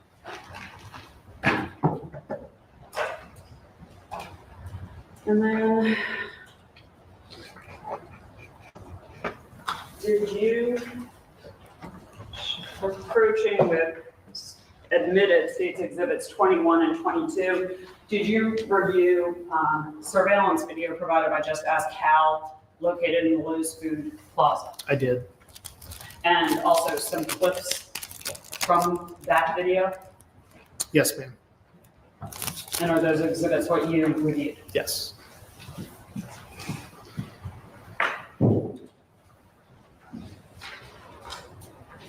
Did you also review? Leading the witness, it's just, did you overrule, go ahead. Did you also review surveillance video from River's Edge community? Yes. Showing you previously admitted exhibits 136 and 138.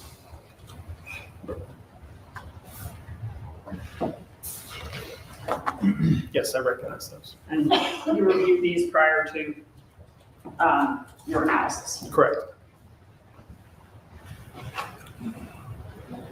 And then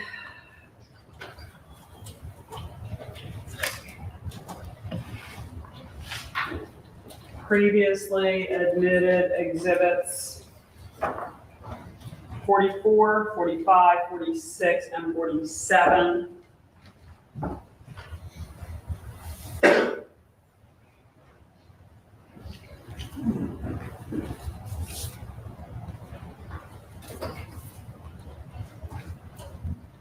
Yes, I'm familiar with these. These are still shots from I believe it was a trail camera owned by the South Carolina Department of Natural Resources. And just make sure you keep your voice up so everyone can hear. Yes, sorry. And where was the trail camera located? That was in the wildlife preserve on the north side of International Drive. I believe it's called the Lewis Bay Ocean Bay Heritage Preserve. That sounds right. That's why I called it. Were you familiar with where the victim lived when he was alive? Yes. Where was that? Flint Lake Apartments in the village of Arrowhead. Did you have access to and review stills from license plate readers from the Arrowhead community? Yes, they have two license plate readers, one at the entrance to from Barclay Road and the other one at the entrance off of Burkell Road.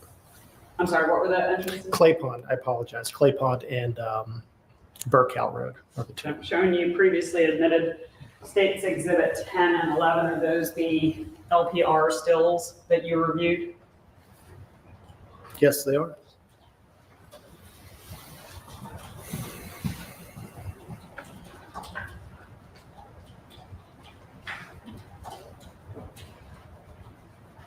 Did you review data extractions performed by Lieutenant Ben Wells? I did.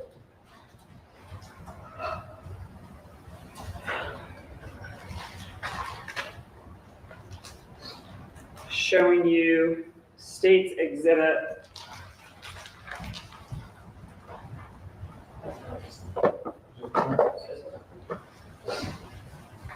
May I approach Your Honor with this? Yes.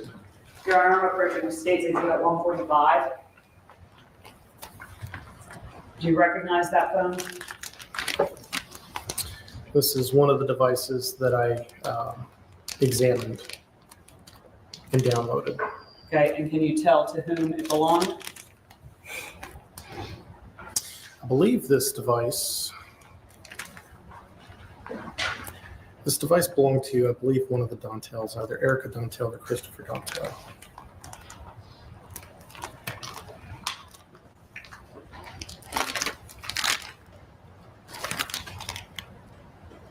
Would it help to open any part of that?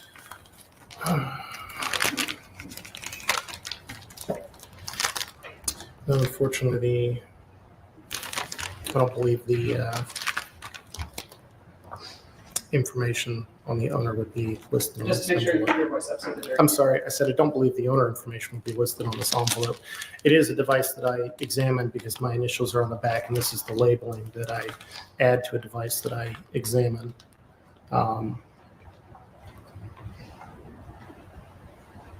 Erica Dantel, I believe. Okay. Your Honor, at this time, we would ask that Exhibit 145 be admitted. Any objection? To the device itself, no, sir, Your Honor. All right, State's Exhibit 145, right? Yes, Your Honor, 145. 145 is admitted into evidence without objection. So I believe you just testified that you performed a data extraction on Exhibit 145. Correct. Did you did you provide that extraction to the solicitor's office? Yes, I did.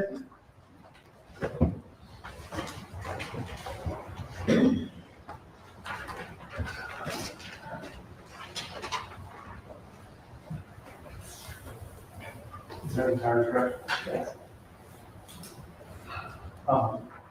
Your Honor. Yes. We would object to this. This is thousands and thousands and thousands of pages being something introduced through this witness. This is a cell right extraction. It is incredibly voluminous. They can't object to putting in an entire extraction. There's no telling how much information in there is inappropriate, not relevant, massively prejudicial potentially. I mean, there's no way you need to know it all, there's so much going on. It can't possibly be utilized, placed in evidence in fullness. No issue with them if they want to show what portions of the extraction they want to use or give some general idea, but to put into evidence an entire extraction. This could go back years. I mean, it's not appropriate. How's it identified? Your Honor, it is State's Exhibit 95.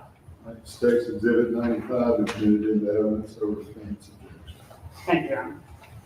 Did I share this with you? Sorry, I'm losing track. Is that the extraction that you did?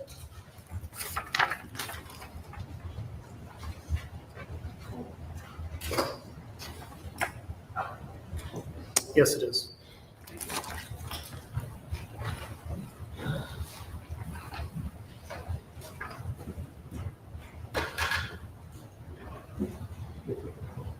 Did you also obtain both Google and geofence record, or did you review Google and geofence records in this case?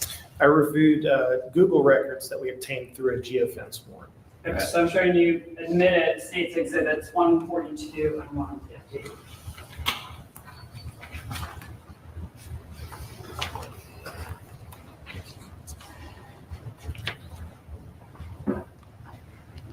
I'm sorry, I asked you to catch who's, that was, I'm sorry. I'm sorry. So you guys should catch whose device that was.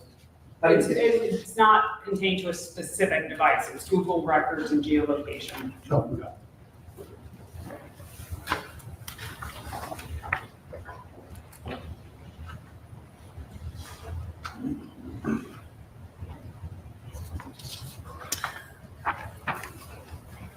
This particular exhibit is the data. And you're looking at 142? 142 is the data that I obtained during the Google geofence warrant or search.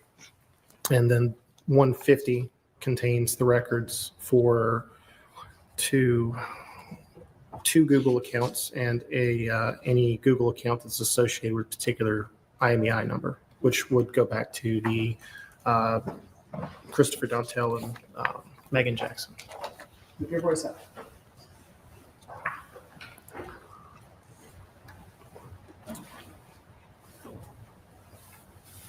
So based on your review of all of this information, were you in fact able to corroborate a number of parts of the investigation? Yes, I was. And let me back up just for 1 minute. Prior to this investigation beginning, were you familiar with Christopher Dontel and Megan Jackson? Yes, I was. How were you familiar with that? During my time doing homicide investigations, Christopher Dontel showed up to, and Megan Jackson both showed up to a number of scenes of mine that I worked. And as you were doing your analysis, they were the identified suspects in this case? Yes. And Your Honor, this is Exhibit 143, a copy which I provided to defense on Monday.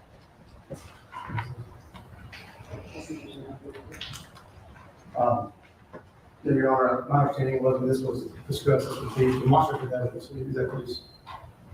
Just to make your identification. I'm showing you that, so that you can identify what it is. Presentation.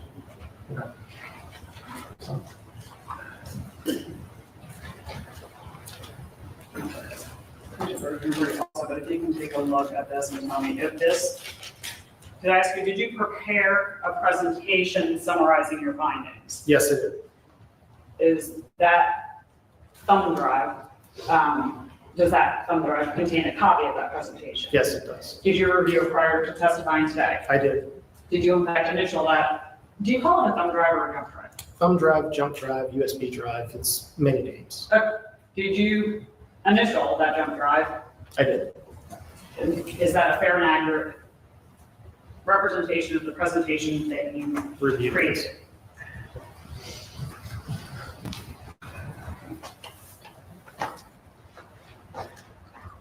Your Honor, I would at this time ask to publish the presentation. Put in the evidence as it. I would like to admit it as an exhibit. And that's number 143. 143, Your Honor, yes. Yes, sir, Your Honor. You might recall before we started this trial, we had a conversation about this very piece of information. I objected to it because I had not gotten it prior to trial. It was presented, given to me on Friday, and I was told it was the demonstrative evidence only, not for admission. So she is not entitled to admit, Your Honor, under course of private law. I'm sorry, did Your Honor want me to respond? Yes. Well, I believe that the context of that argument, Your Honor, did say that this would be allowed to be shown to the jury. All right. I have no problem, if Your Honor, if their objection is that they don't want it to go back to the jury, when they deliberate, that's fine. Okay, I recall it, and I'll allow her to finish. Yeah, and I was just, again, I know what it said, but I'll just restate for my client's benefit that this is just simply some summary of the show. It's not, I don't think it's appropriate, they shouldn't even be showing it, but I just want to object on it. But it is demonstrative. It is demonstrative, Your Honor. I'll allow Yeah, it. that's right. Thank you, Your Honor. And Your Honor, if we just need one moment, we're going to get the laptop set up. And with the court's permission, Detective Marcus will step off the stand just so that he can pause and stop the PowerPoint and explain where necessary. As long as he is by a microphone where the court can hear that. Thank you, Your Honor. Your Honor. Yes. I do have one more component to my objection, which I didn't know prior to trial and now. During the board here, he very clearly said he did not was not involved in extraction of Megan Jackson's phone. You heard that. This presentation involves an exceptional amount of evidence that would have been received from the extraction of Megan Jackson's phone. It would be improper for him to be testifying about the extraction of which he was not involved. Overruled that. Thank you, Your Honor.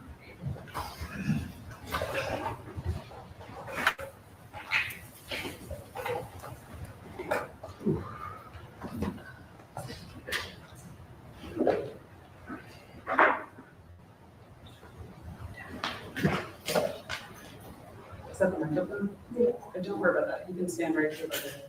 That would be there. Oh.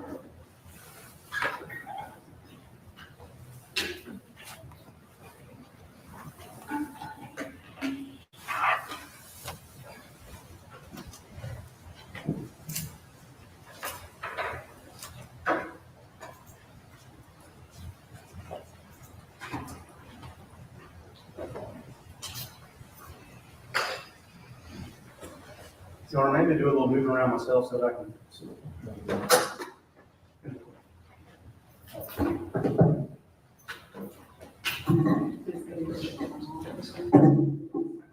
Step over here and get out of your way. Can you hear me okay?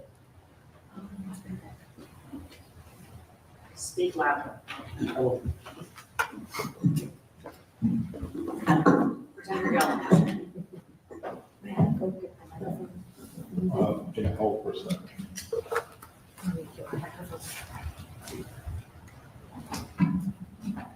Do you want to put it over here?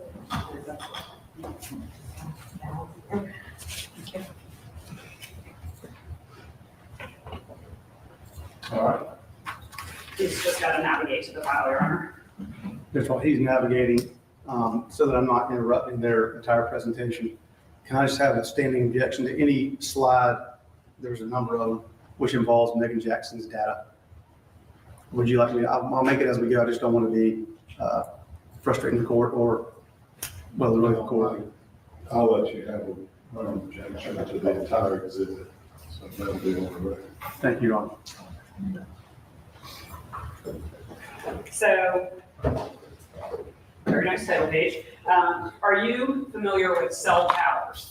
Yes, like I explained earlier, the way cellular network works, your provider owns a number of towers they have placed all across their coverage area. All throughout Horry County, these towers exist. You may have seen a couple of them. This is an example of two that are in Horry County. If anybody's familiar with the Bay Road area, that is one of those two off of Bay Road in my hometown, Ferguson. Cellular towers receive and send signals to cell phones, and this allows that data to be processed from the phone into the tower through the network and get to where it needs to go. And then are cell towers, when a phone is using a cell tower, is it divided in any way? Yes, so as you can see on the screen, this little triangle piece at the top, not all towers look like this, the majority of them do, but those are the array of antennas. Now, when we look at cellular records and look at a particular connection that a phone makes on a 2D map, when we're analyzing those records, it'll look like this. The tower is located in the center of the map right here, or as in this one, and the general direction of the phone during that connection is in the direction of this shaded area. We'll have a wedge. Most towers are separated into what they call 3 sectors. You can have more, you can have less. It kind of depends on the coverage area, but typically you have 3. Can I stop you there for 1 second? When you are talking about the shaded area, are you asserting that a phone is within just the colored section, or are you referring more to what I do, the arms of the sector? No, it's the arms of the sector. So the shaded area is just a graphic aid to show that the phone is in that general direction. The shaded area does not depict that the phone is actually in that spot, or does it depict the entire coverage of the tower, just that to help show that it's in that general direction from the tower. Okay. And are you familiar with the term per call measurement data? Yes. So per call measurement data is the distance from the tower that the phone is at the time of the connection. That is measured by the amount of time it takes for the signal to travel from the tower to the phone and back, or from the phone to the tower and back. Sometimes we can get this with our records as well, and it gives us an idea, again, much more precise, or it gives us a better idea of where a phone is at during this particular period of time. On a map, you'll see the center of the tower, the 2 arms that for that particular sector, or that set of antennas that's being used, the general direction that that phone was in, and then somewhere along this arc, in this particular graphic right here is where that phone is actually at the point in time of this contact. And you've talked a little bit about geolocation data. I'm sorry, I'm standing behind you. I'm just trying to so that everyone can see. You've talked about geolocation data. Do you have a slide to represent that? So geolocation data, again, like I said, the most typical example of it is derived from GPS. Will appear like this. You'll get a particular location and a level of accuracy, and that level of accuracy is measured by a distance. So this particular graphic here shows a geolocation data or a hit from a particular device, unassociated with this case, just an example. But this circle is a 35-meter diameter. So the phone, in this instance, is located inside that circle. All right, let's move on to the specifics of this case. What numbers did you focus on? So for this particular case, I focused on one number for that belonged to Greg Rice, one that belonged to Megan Jackson, and then two that belonged to Christopher Dontel. I see that you have different colors up on the slide. What do those carry throughout the presentation? Yes, so anytime that we're talking about phone records, geolocation data that's associated with Greg Rice, it's been displayed in blue, the graphic will be in blue. Anytime we're talking about the device that is associated with Megan Jackson, it will show up in purple. And then anytime we're talking about location information or device information regarding Chris Dontel, either one of his phone numbers will pop up in red. And I see like a little blurb under each number. Did you validate that these numbers were in fact associated with those particular individuals? Yes, so once the records were returned from the provider, in this instance, all of them were Verizon. Verizon has each individual subscribe to that account. So for instance, the number belonging to Megan Jackson here that ends in 4742, Verizon said their bill goes to Megan Jackson. Megan Jackson is the subscriber for this number. And so when you began trying to corroborate parts of the investigation or aid the investigation, did you begin by focusing on the victim, Greg Rice? Yes, so this originally came out as a missing persons complaint. And anytime we start looking into a missing persons complaint, we always look at what they were doing around the time that they were last seen, their last contact, when we're looking at records like this. The investigation learned that around 5 p.m. on October 2nd, the day of his disappearance, he should have been home. And these cell phone records that I reviewed between 5 p.m. and 9:45 p.m. corroborate that. You can see here that the tower that is being used is servicing the area that Greg Rice's residence is. This is where Flint Lake Apartments is at, if you're not familiar with it, and the villages of Arrowhead. These distancing lines are the distance from the tower to the phone during that period of time. Now, there is a level of margin of accuracy with that particular distancing line, but these are consistent with that device being in the area of his residence during this time. And this is an overlay of 58 tower connections. So there's 58 data connections that were going on during this time showing this. What might cause a data connection? If you were browsing Facebook, if you were pulled up a web browser and looked at something, any social media, you could have the weather app running in the background of your phone. You don't have to directly use your phone, but have something running on your phone that connects to the internet for information. That would cause a data connection. Now I see your time period there ends at 9:45. Did something happen at 9:45?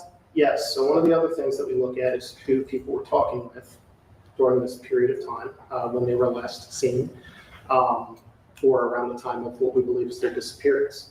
At 9:45 p.m., Mr. Rice received an incoming phone call from the number associated with Megan Jackson.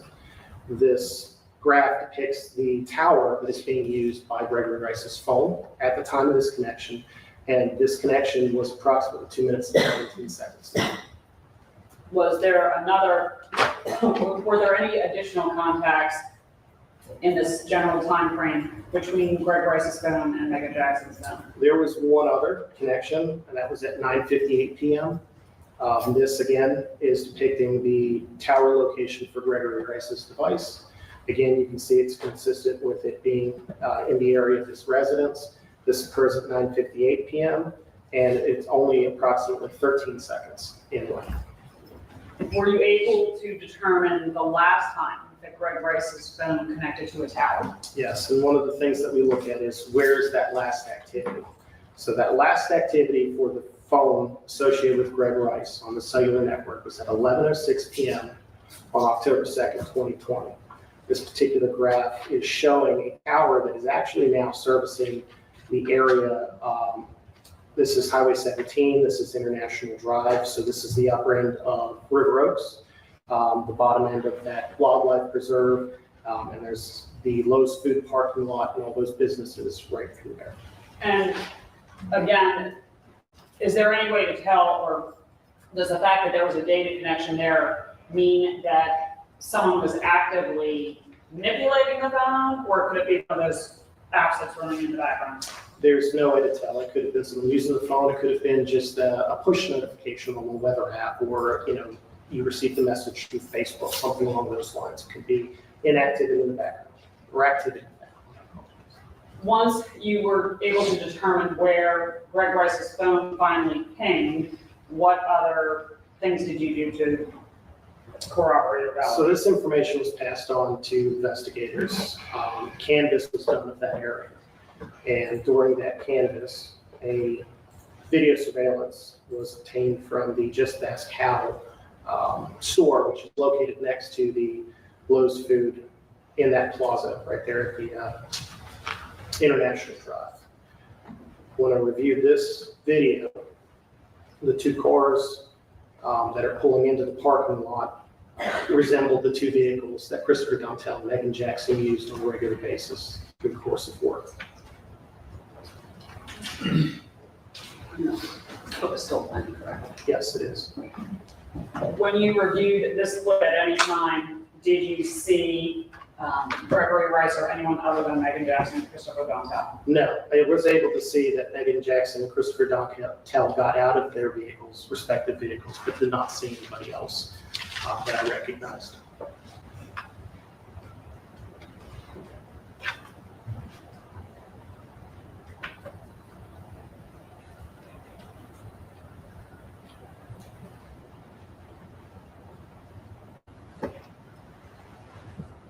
And this is at 11:08 p.m. right now. It's displaying on the video. The video is actually 10 minutes past. But the correct time is 11:08 p.m. It started approximately a minute ago. Correct.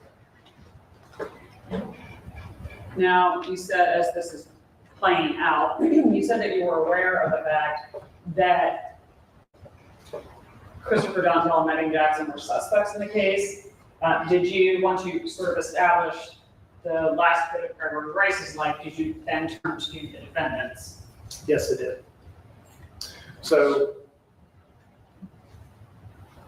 we use cellular records to help corroborate information regarding the defendants and their whereabouts on that particular day as well. This particular graph shows a cell phone connection for both Christopher Dontel's phone and Megan Jackson's phone.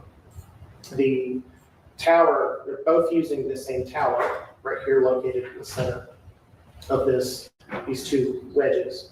The red represents the connection in the side of the tower that the phone for Christopher Dontel's is using, and the purple represents the records for Megan Jackson. And if you already explained this, please forgive me, but why would a phone connect with a particular sector of a tower? It shows the side of the tower that the phone was on during the time of the connection. And related to that, how does a cell phone pick which particular tower to connect to? So the cell phone, or cell phones in general, are constantly looking to see what towers they can receive signals from. And when you go to use that phone, they pick the tower with the strongest signal.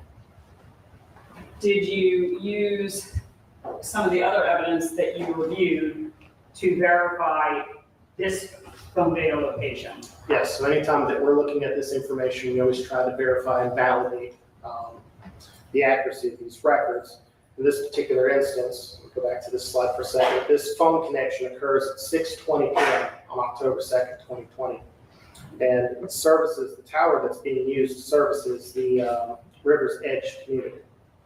This is Highway 90, and this is the other end of International Drive. These are still shots from the surveillance video at the River's Edge entry gate. And these videos depict Megan Jackson's vehicle leaving the gate at 6:16 p.m.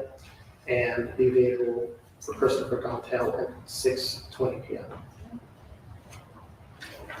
You also indicated that you had access to some still photos from a game camera from the cursor. Yes. So we also use these still photos to help corroborate the accuracy of those cell phone records. At 6:26 p.m., these two vehicles were observed driving into the preserve, which is just down the street from the intersection of Highway 90 and International Drive, right there where the River's Edge community is at. Both of these photos depict Megan Jackson or a vehicle similar to Megan Jackson's and similar to Christopher Dontel's entering this intersection inside the preserve. And then at 6:40, those vehicles leaving the preserve. Let me just stop you there for a second. Are you familiar with this location? So like River's Edge to the preserve? Yes. Okay. So does the elapse of time from the River's Edge surveillance photos match with approximately how long it might take to get to the preserve? Yes, it would. It's not maybe a mile or two. Okay. Was there further validation? So at 6:40 p.m., which is when these two vehicles are captured leaving the preserve, there's also another network connection, cellular network connection between Christopher Dontel's phone and Megan Jackson's phone. This is using a tower that is a very large, tall tower right there off of International Drive outside of the preserve. And it is servicing the area where this camera was at the time that those pictures were taken. When the jury heard testimony before about the timeline, I believe the next sort of point was Abuelos. Yes, so moving forward in time a little bit, at 6:59, between 6:59 and 7:15 p.m., we've got some information that shows that these devices are now being used in the area of the Coastal Grand Mall, Myrtle Beach Airport, Robert Grissom Harrison Boulevard area. This particular graph depicts cellular connection between Christopher Dontel's phone and Megan Jackson's phone at 6:59 p.m. This is the tower being used by Christopher Dontel's phone. This is the tower being used by Megan Jackson's phone. And at 7:09 p.m., right here, it's a little difficult to see, but right underneath this pin that says Abuelos, this purple information, this is actually geolocation information from Megan Jackson's cell phone showing that the device is in the area of the Abuelos restaurant. And so the geolocation data gives you a little bit more of a specific location of the phone, whereas the tower data is giving you the sector. Yes, so the tower data gives you the general area that the phone is in at the time of connection. But this geolocation data is very specific. It's right there at the restaurant. Did you use any surveillance video or other means to validate this information? So again, during a canvass for security footage during this investigation, footage was pulled from Abuelos. This is a clip of that video that occurs at 7:06 p.m. It depicts Christopher Dontel and Megan Jackson walking into the restaurant. Christopher Dontel being in the blue sweater and Miss Jackson being in the black. Was there further validation done from surveillance at Abuelos? So at 7:09 p.m., I mentioned that there's geolocation data pulled from Megan Jackson's device that showed she was at the Abuelos, or the device was at the Abuelos restaurant. This particular slide is a snippet from, or a still shot from the security footage at Abuelos. And right here in this red circle is Christopher Dontel and Megan Jackson sitting. It appears Megan Jackson is manipulating the device in her hands like a cell phone. That corresponds with the time that her geolocation data from her phone shows that the phone is at Abuelos. Did you have information about when they left Abuelos? Reviewing that security footage from Abuelos, the footage shows that they walked out of Abuelos at 7:57 p.m.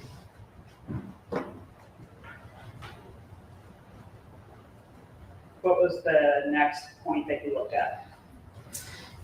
So again, looking at all of this data together, the very next thing in the timeline of all this information was 2 geolocation hits from Megan Jackson's cell phone, pulled from her cell phone, that placed the device in the area of the Myrtle Beach Funeral Home. And this was at 9:14 p.m. on October 2nd, 2020.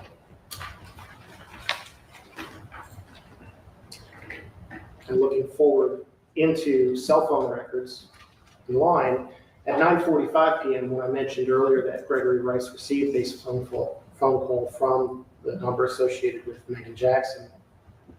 Here is a graph that shows that connection, this time displaying where Megan Jackson's device is at the time of the connection. Megan Jackson's phone is using a tower that services the area of the Myrtle Beach Funeral Home at 9:45 p.m. And again, Greg's phone is still same visual as before. It is using the tower that would cover the area of his apartment. Correct. You mentioned a second phone call between Megan Jackson and Greg Rice. Yes, so we looked at that second phone call, now that we had both sets of records. And during that second phone call, the shorter one at 9:58 p.m., you can see that both phones are using the same tower, same sector, and it's the area that services the residents of Greg Rice. Of course, indulgence for one moment.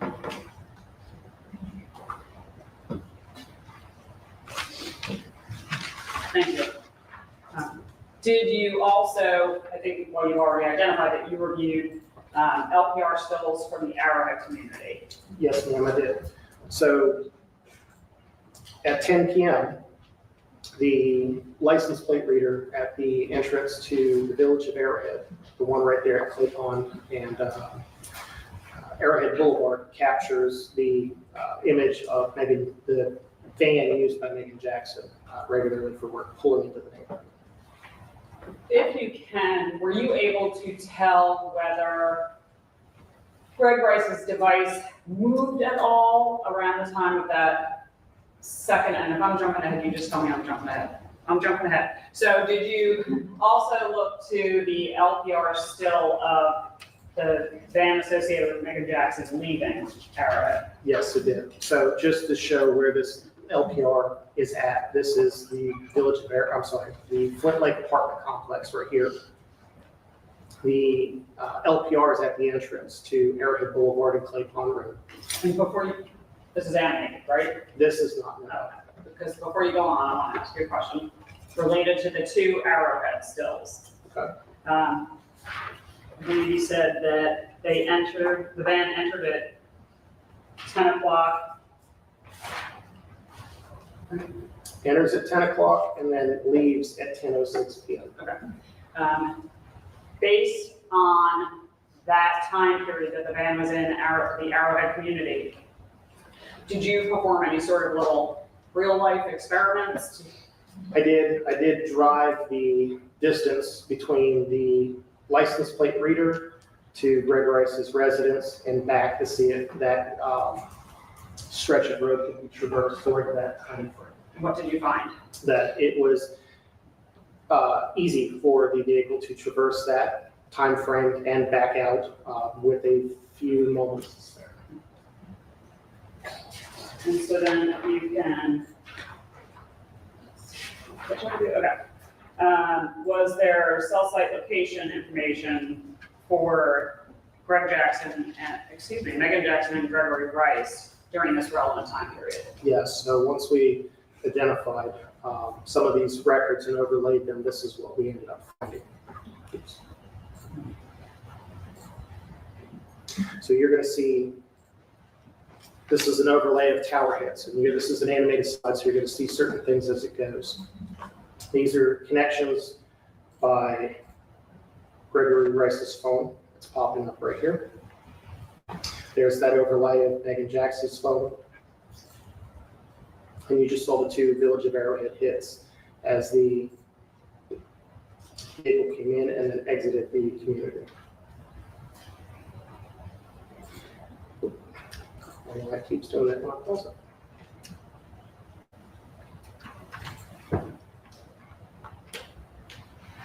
what you're going to see is at 10:05 p.m.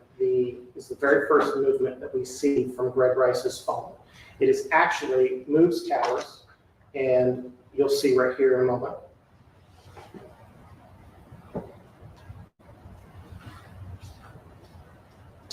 The tower hit is actually servicing the area where the LPR is at.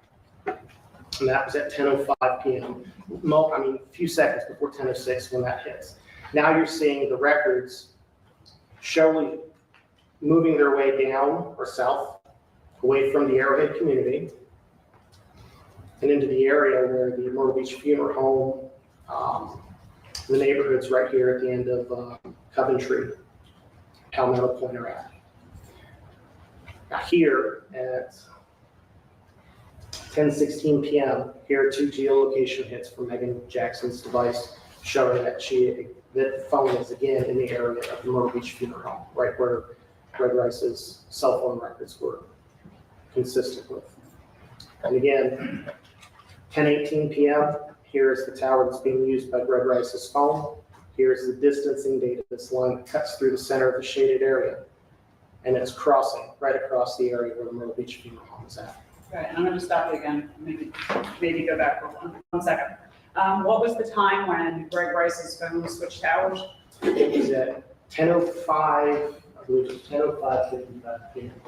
Would that tower change only register if the phone is making a connection of some sort? Yes. What does the change in tower suggest to you? That the device is moving and it's no longer at the area that was in previously. Okay. Having gone through sort of the intersection of Megan Jackson and Gregory Rice, did you also then look at information related to Christopher Dontel? Yes.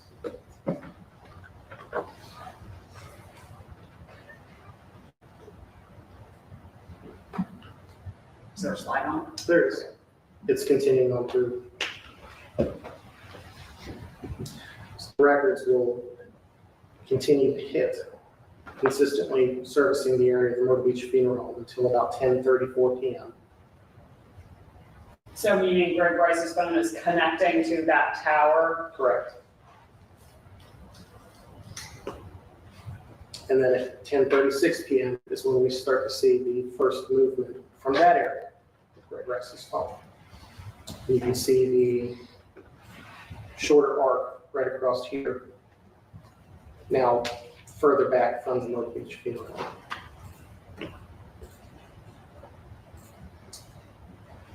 This is 10:36 p.m. Moving forward in time, now we're seeing the device traveling away from that area previously. And just to show, here's the tower for Greg Rice's phone. Here are distancing arcs at 10:36, 10:40 p.m. And this little green dot that's in the center here is a license plate reader hit for the van, for Megan Jackson's van. Traveling northbound now on 17th. And you can see the records are growing further away. There's a tower change there. This is 10:41, 10:42 p.m. Almost 10th Avenue North from Myrtle Beach. The records are traveling southbound again. There's a license plate reader hit, that little green dot that just popped up. Again, with Megan Jackson's van now going southbound on 17th. And still consistently in the area of these records for Gregory Rice.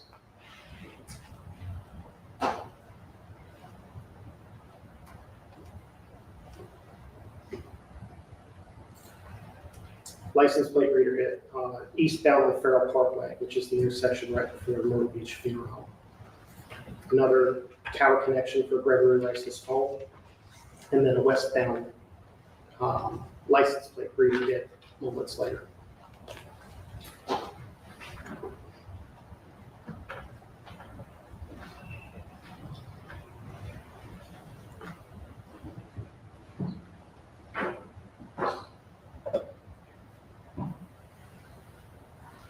This is now 10:54 p.m.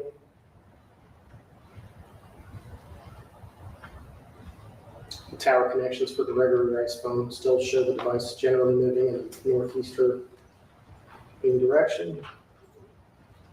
And at 11:02 p.m. This red wedge you see in the upper right-hand corner, that is the first connection that we've got in this time frame for Christopher Donatel's device.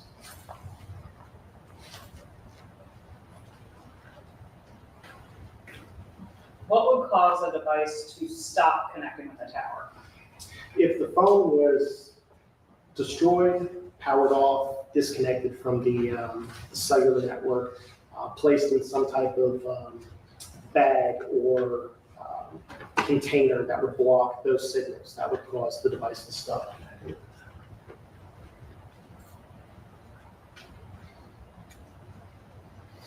Here are the records at 11:07 p.m., which was the last connection for Gregory Rice's device. So this graph is depicting 11:06 p.m. Here's the last tower that Gregory Rice's device connects to. And this is 11:05 p.m. and then 11:07 p.m., showing that these two devices, Megan Jackson's and Christopher Donatel's, are in that same area, serviced by the tower where Gregory Rice's device was last connected to the cellular network. Does the service provider affect tower selection by the cell phone? No. No, the selection is done by the phone as long as it belongs to that provider. So an AT&T phone would connect to an AT&T tower, a Verizon phone connect to a Verizon tower, and the phone picks which tower to connect to based off of the strongest signal that it's connected to.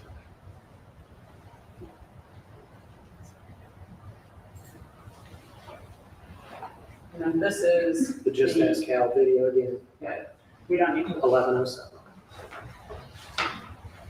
And that was the clip that just showed the van and the Explorer and the defendants. Yes, and the clip continues to show that nobody else is in that little area with their car, and that the defendant gets in both defendants move from one vehicle to another and then leave. Did you look at geolocation data for Megan Jackson after that last connection of Greg Rice's phone? Yes, so at 11:12, here's a geolocation hit for Megan Jackson's device in the area below the parking lot, which is right here. And then another one at 11:32 in the area of her residence. And you've given us quite a bit of geolocation data for Megan Jackson. What affects whether or not you were able to get geolocation data for a particular device? Whether or not certain functions on a device are turned on to collect that information, and a lot of that information will only stay on a device for a period of time. So for us to be able to get that from a device, we have to do it within a certain time frame. Thank you. So after geolocation data placing the device back at Megan Jackson's residence, what was the next sort of relevant point or corroboration? So at 12:14 a.m., the Just Ask Cal video shows the vehicle that Megan Jackson and Christopher Dontel previously left in has returned to the parking lot, which they are both in the Honda van right here. They both exit this vehicle and get inside of the Ford Explorer, which is Christopher Dontel's vehicle, and then leave the parking lot in that vehicle. And this is approximately a 30-minute video clip.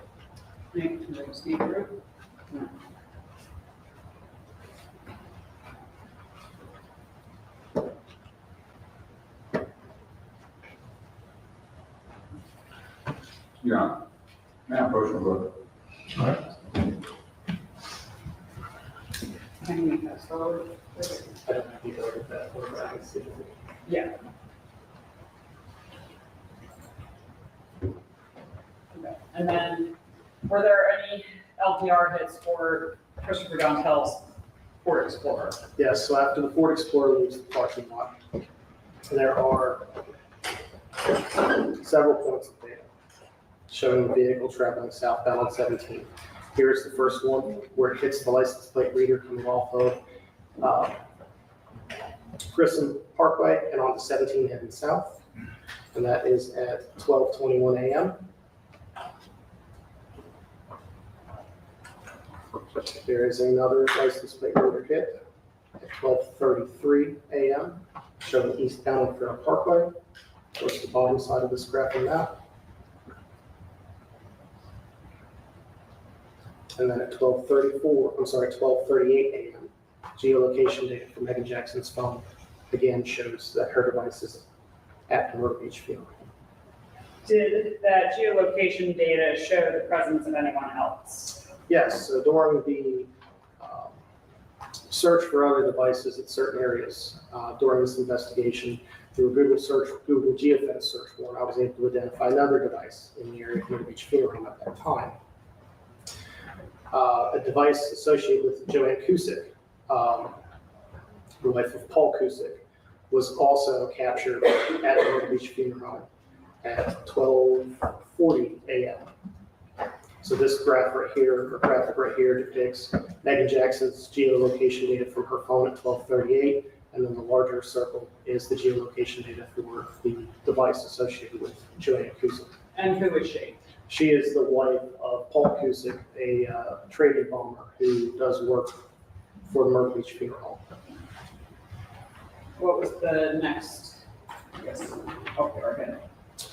So moving forward in time, at 1:06 a.m., there's one more LPR hit for Christopher Dontel's car traveling northbound on 17 bypass heading away from the Myrtle Beach Funeral Home.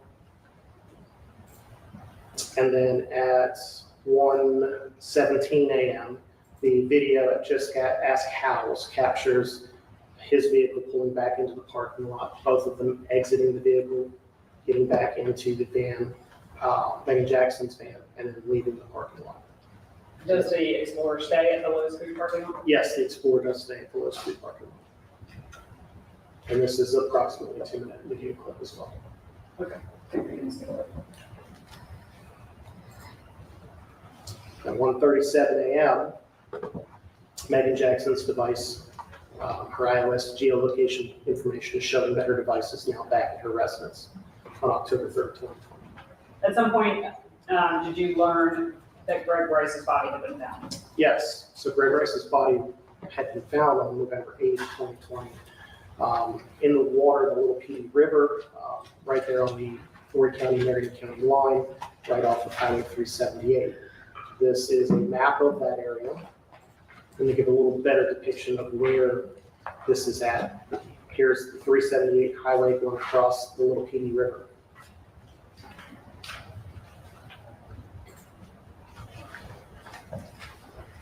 This is a picture of a crime scene photograph taken by our department showing the tarp that Greg Rice's body was found in up against trees in the Petey River right there in that area that I just previously showed. Okay. These are pictures of the tarp and a cinder block and ratchet straps that were used to hold Greg Rice's deceased body in the water, taken again by our crime scene department. And this is another photograph of the ratchet strap and cinder block used to hold the tarp in the water.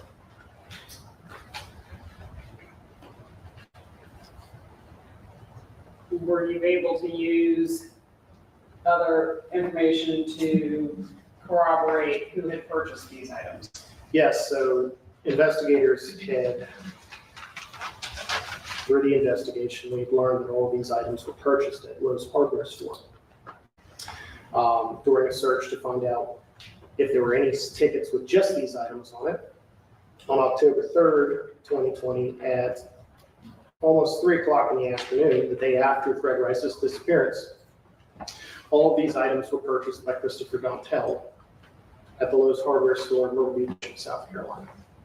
These are snippets from the Lowe's hardware video depicting Christopher Dontel with all of those items in his shopping cart. You can see on the one to the right that he is on his cell phone, or appears that he's on his cell phone. Here's an enlarged image so you can see the cinder blocks, ratchet straps, and the tarp in his cart. And at the time that these images were captured by the surveillance video, there's a phone call between Christopher Dontel and another number at 2:46 p.m., while he's at the Lowe's hardware store. This particular tower is located right here between 10th and 21st Avenue, and is, you can see that the connection is in the general direction of where the Lowe's hardware store is at. Did you have information that allowed you to track Christopher Dontel's movements or any communications with Megan Jackson on October 3rd into October 4th? So in looking at the records that we received, we did between 11:15 p.m. on October 3rd and 1:35 a.m. on October 4th. We had several sets of data that are relevant with this. So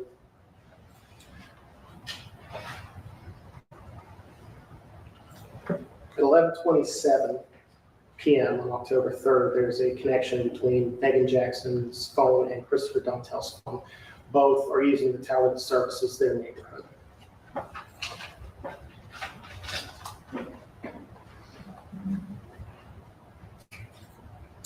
At 11:59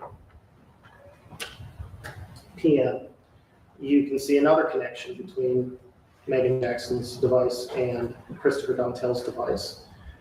Megan Jackson is using, her phone is using the towers that services her neighborhood. Christopher Dontel's device is now using the tower that services that same area where the Lowe's food parking lot is. More importantly, where this LPR is located at, which his car crosses right at midnight. So moments after this phone connection starts. Moving forward in time a little bit, we had an LPR hit at 12:30 a.m. It's going northbound on Highway 17 away from the Myrtle Beach Funeral Home, which is approximately 30 minutes after the first hit that I just showed you a second ago.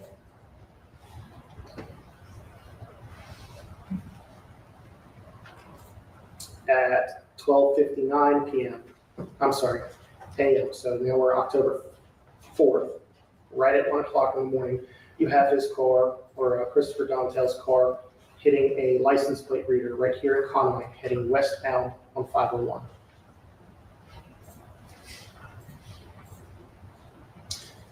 Cell phone records from a device associated with Christopher Dontel shows a connection at 1:10 in the morning, placing him in the area, or close to the area where the victim's body was found later on in time.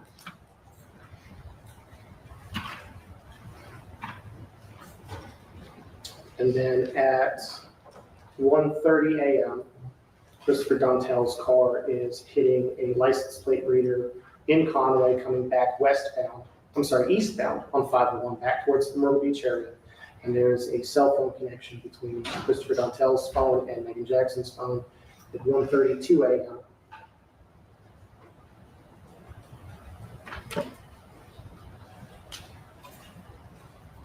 That's it. Thank you. And you can have a seat. There was some testimony about license plates. Were you able to determine who the license plates belong to? Yes, one of the plates that were just depicted in that presentation is owned by Horry County government, and it's the vehicle that Christopher Dontel used at work. The other license plate is owned by Charles Benjamin, who is the employer and of Megan Jackson at the time, and the owner of Grindstaff Transport. I have nothing further at this time. I imagine questions or no questions. Your Honor, I would either request a break today or a break for cross-examine the expert. It's 4:40, and All right, let's see the attorney's up there.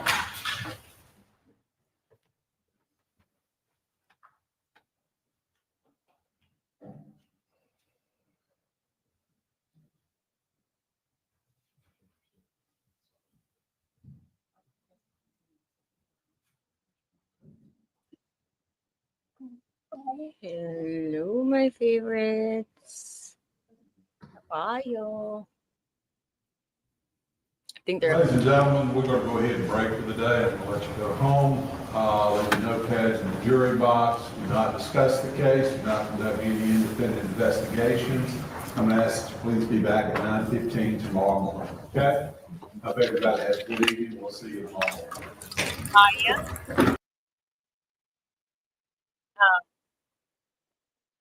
How are my loves in the chat? I've missed you guys. It's been like a week almost. It feels like it's been 5 days, but long enough. So I wanted to tell you guys that tonight at 7:30 on my boyfriend's channel. Okay, well, lawyer, you know, my boyfriend, Peter Tragos, my boyfriend. He just doesn't know he's my boyfriend. My husband knows though, but he doesn't know.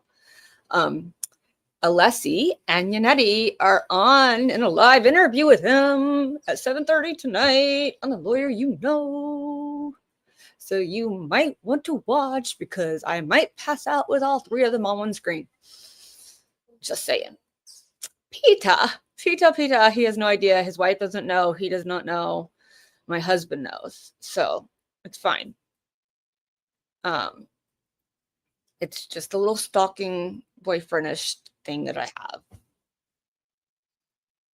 have. I don't know. I have to look up Melanie Little. Let me see. I'll look her up and see.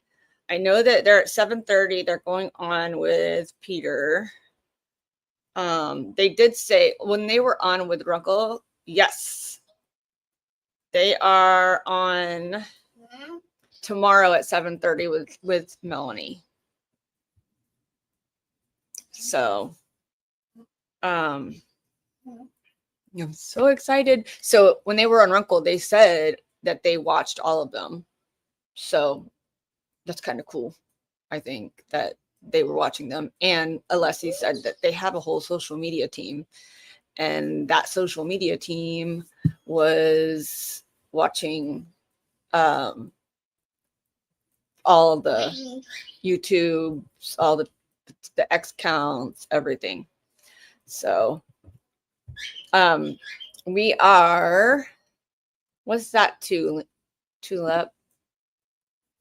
Is that to Lawyer You Know? Matt Farrell's next hearing is pushed. Of course it is. They're going to drag that one out as far as they can.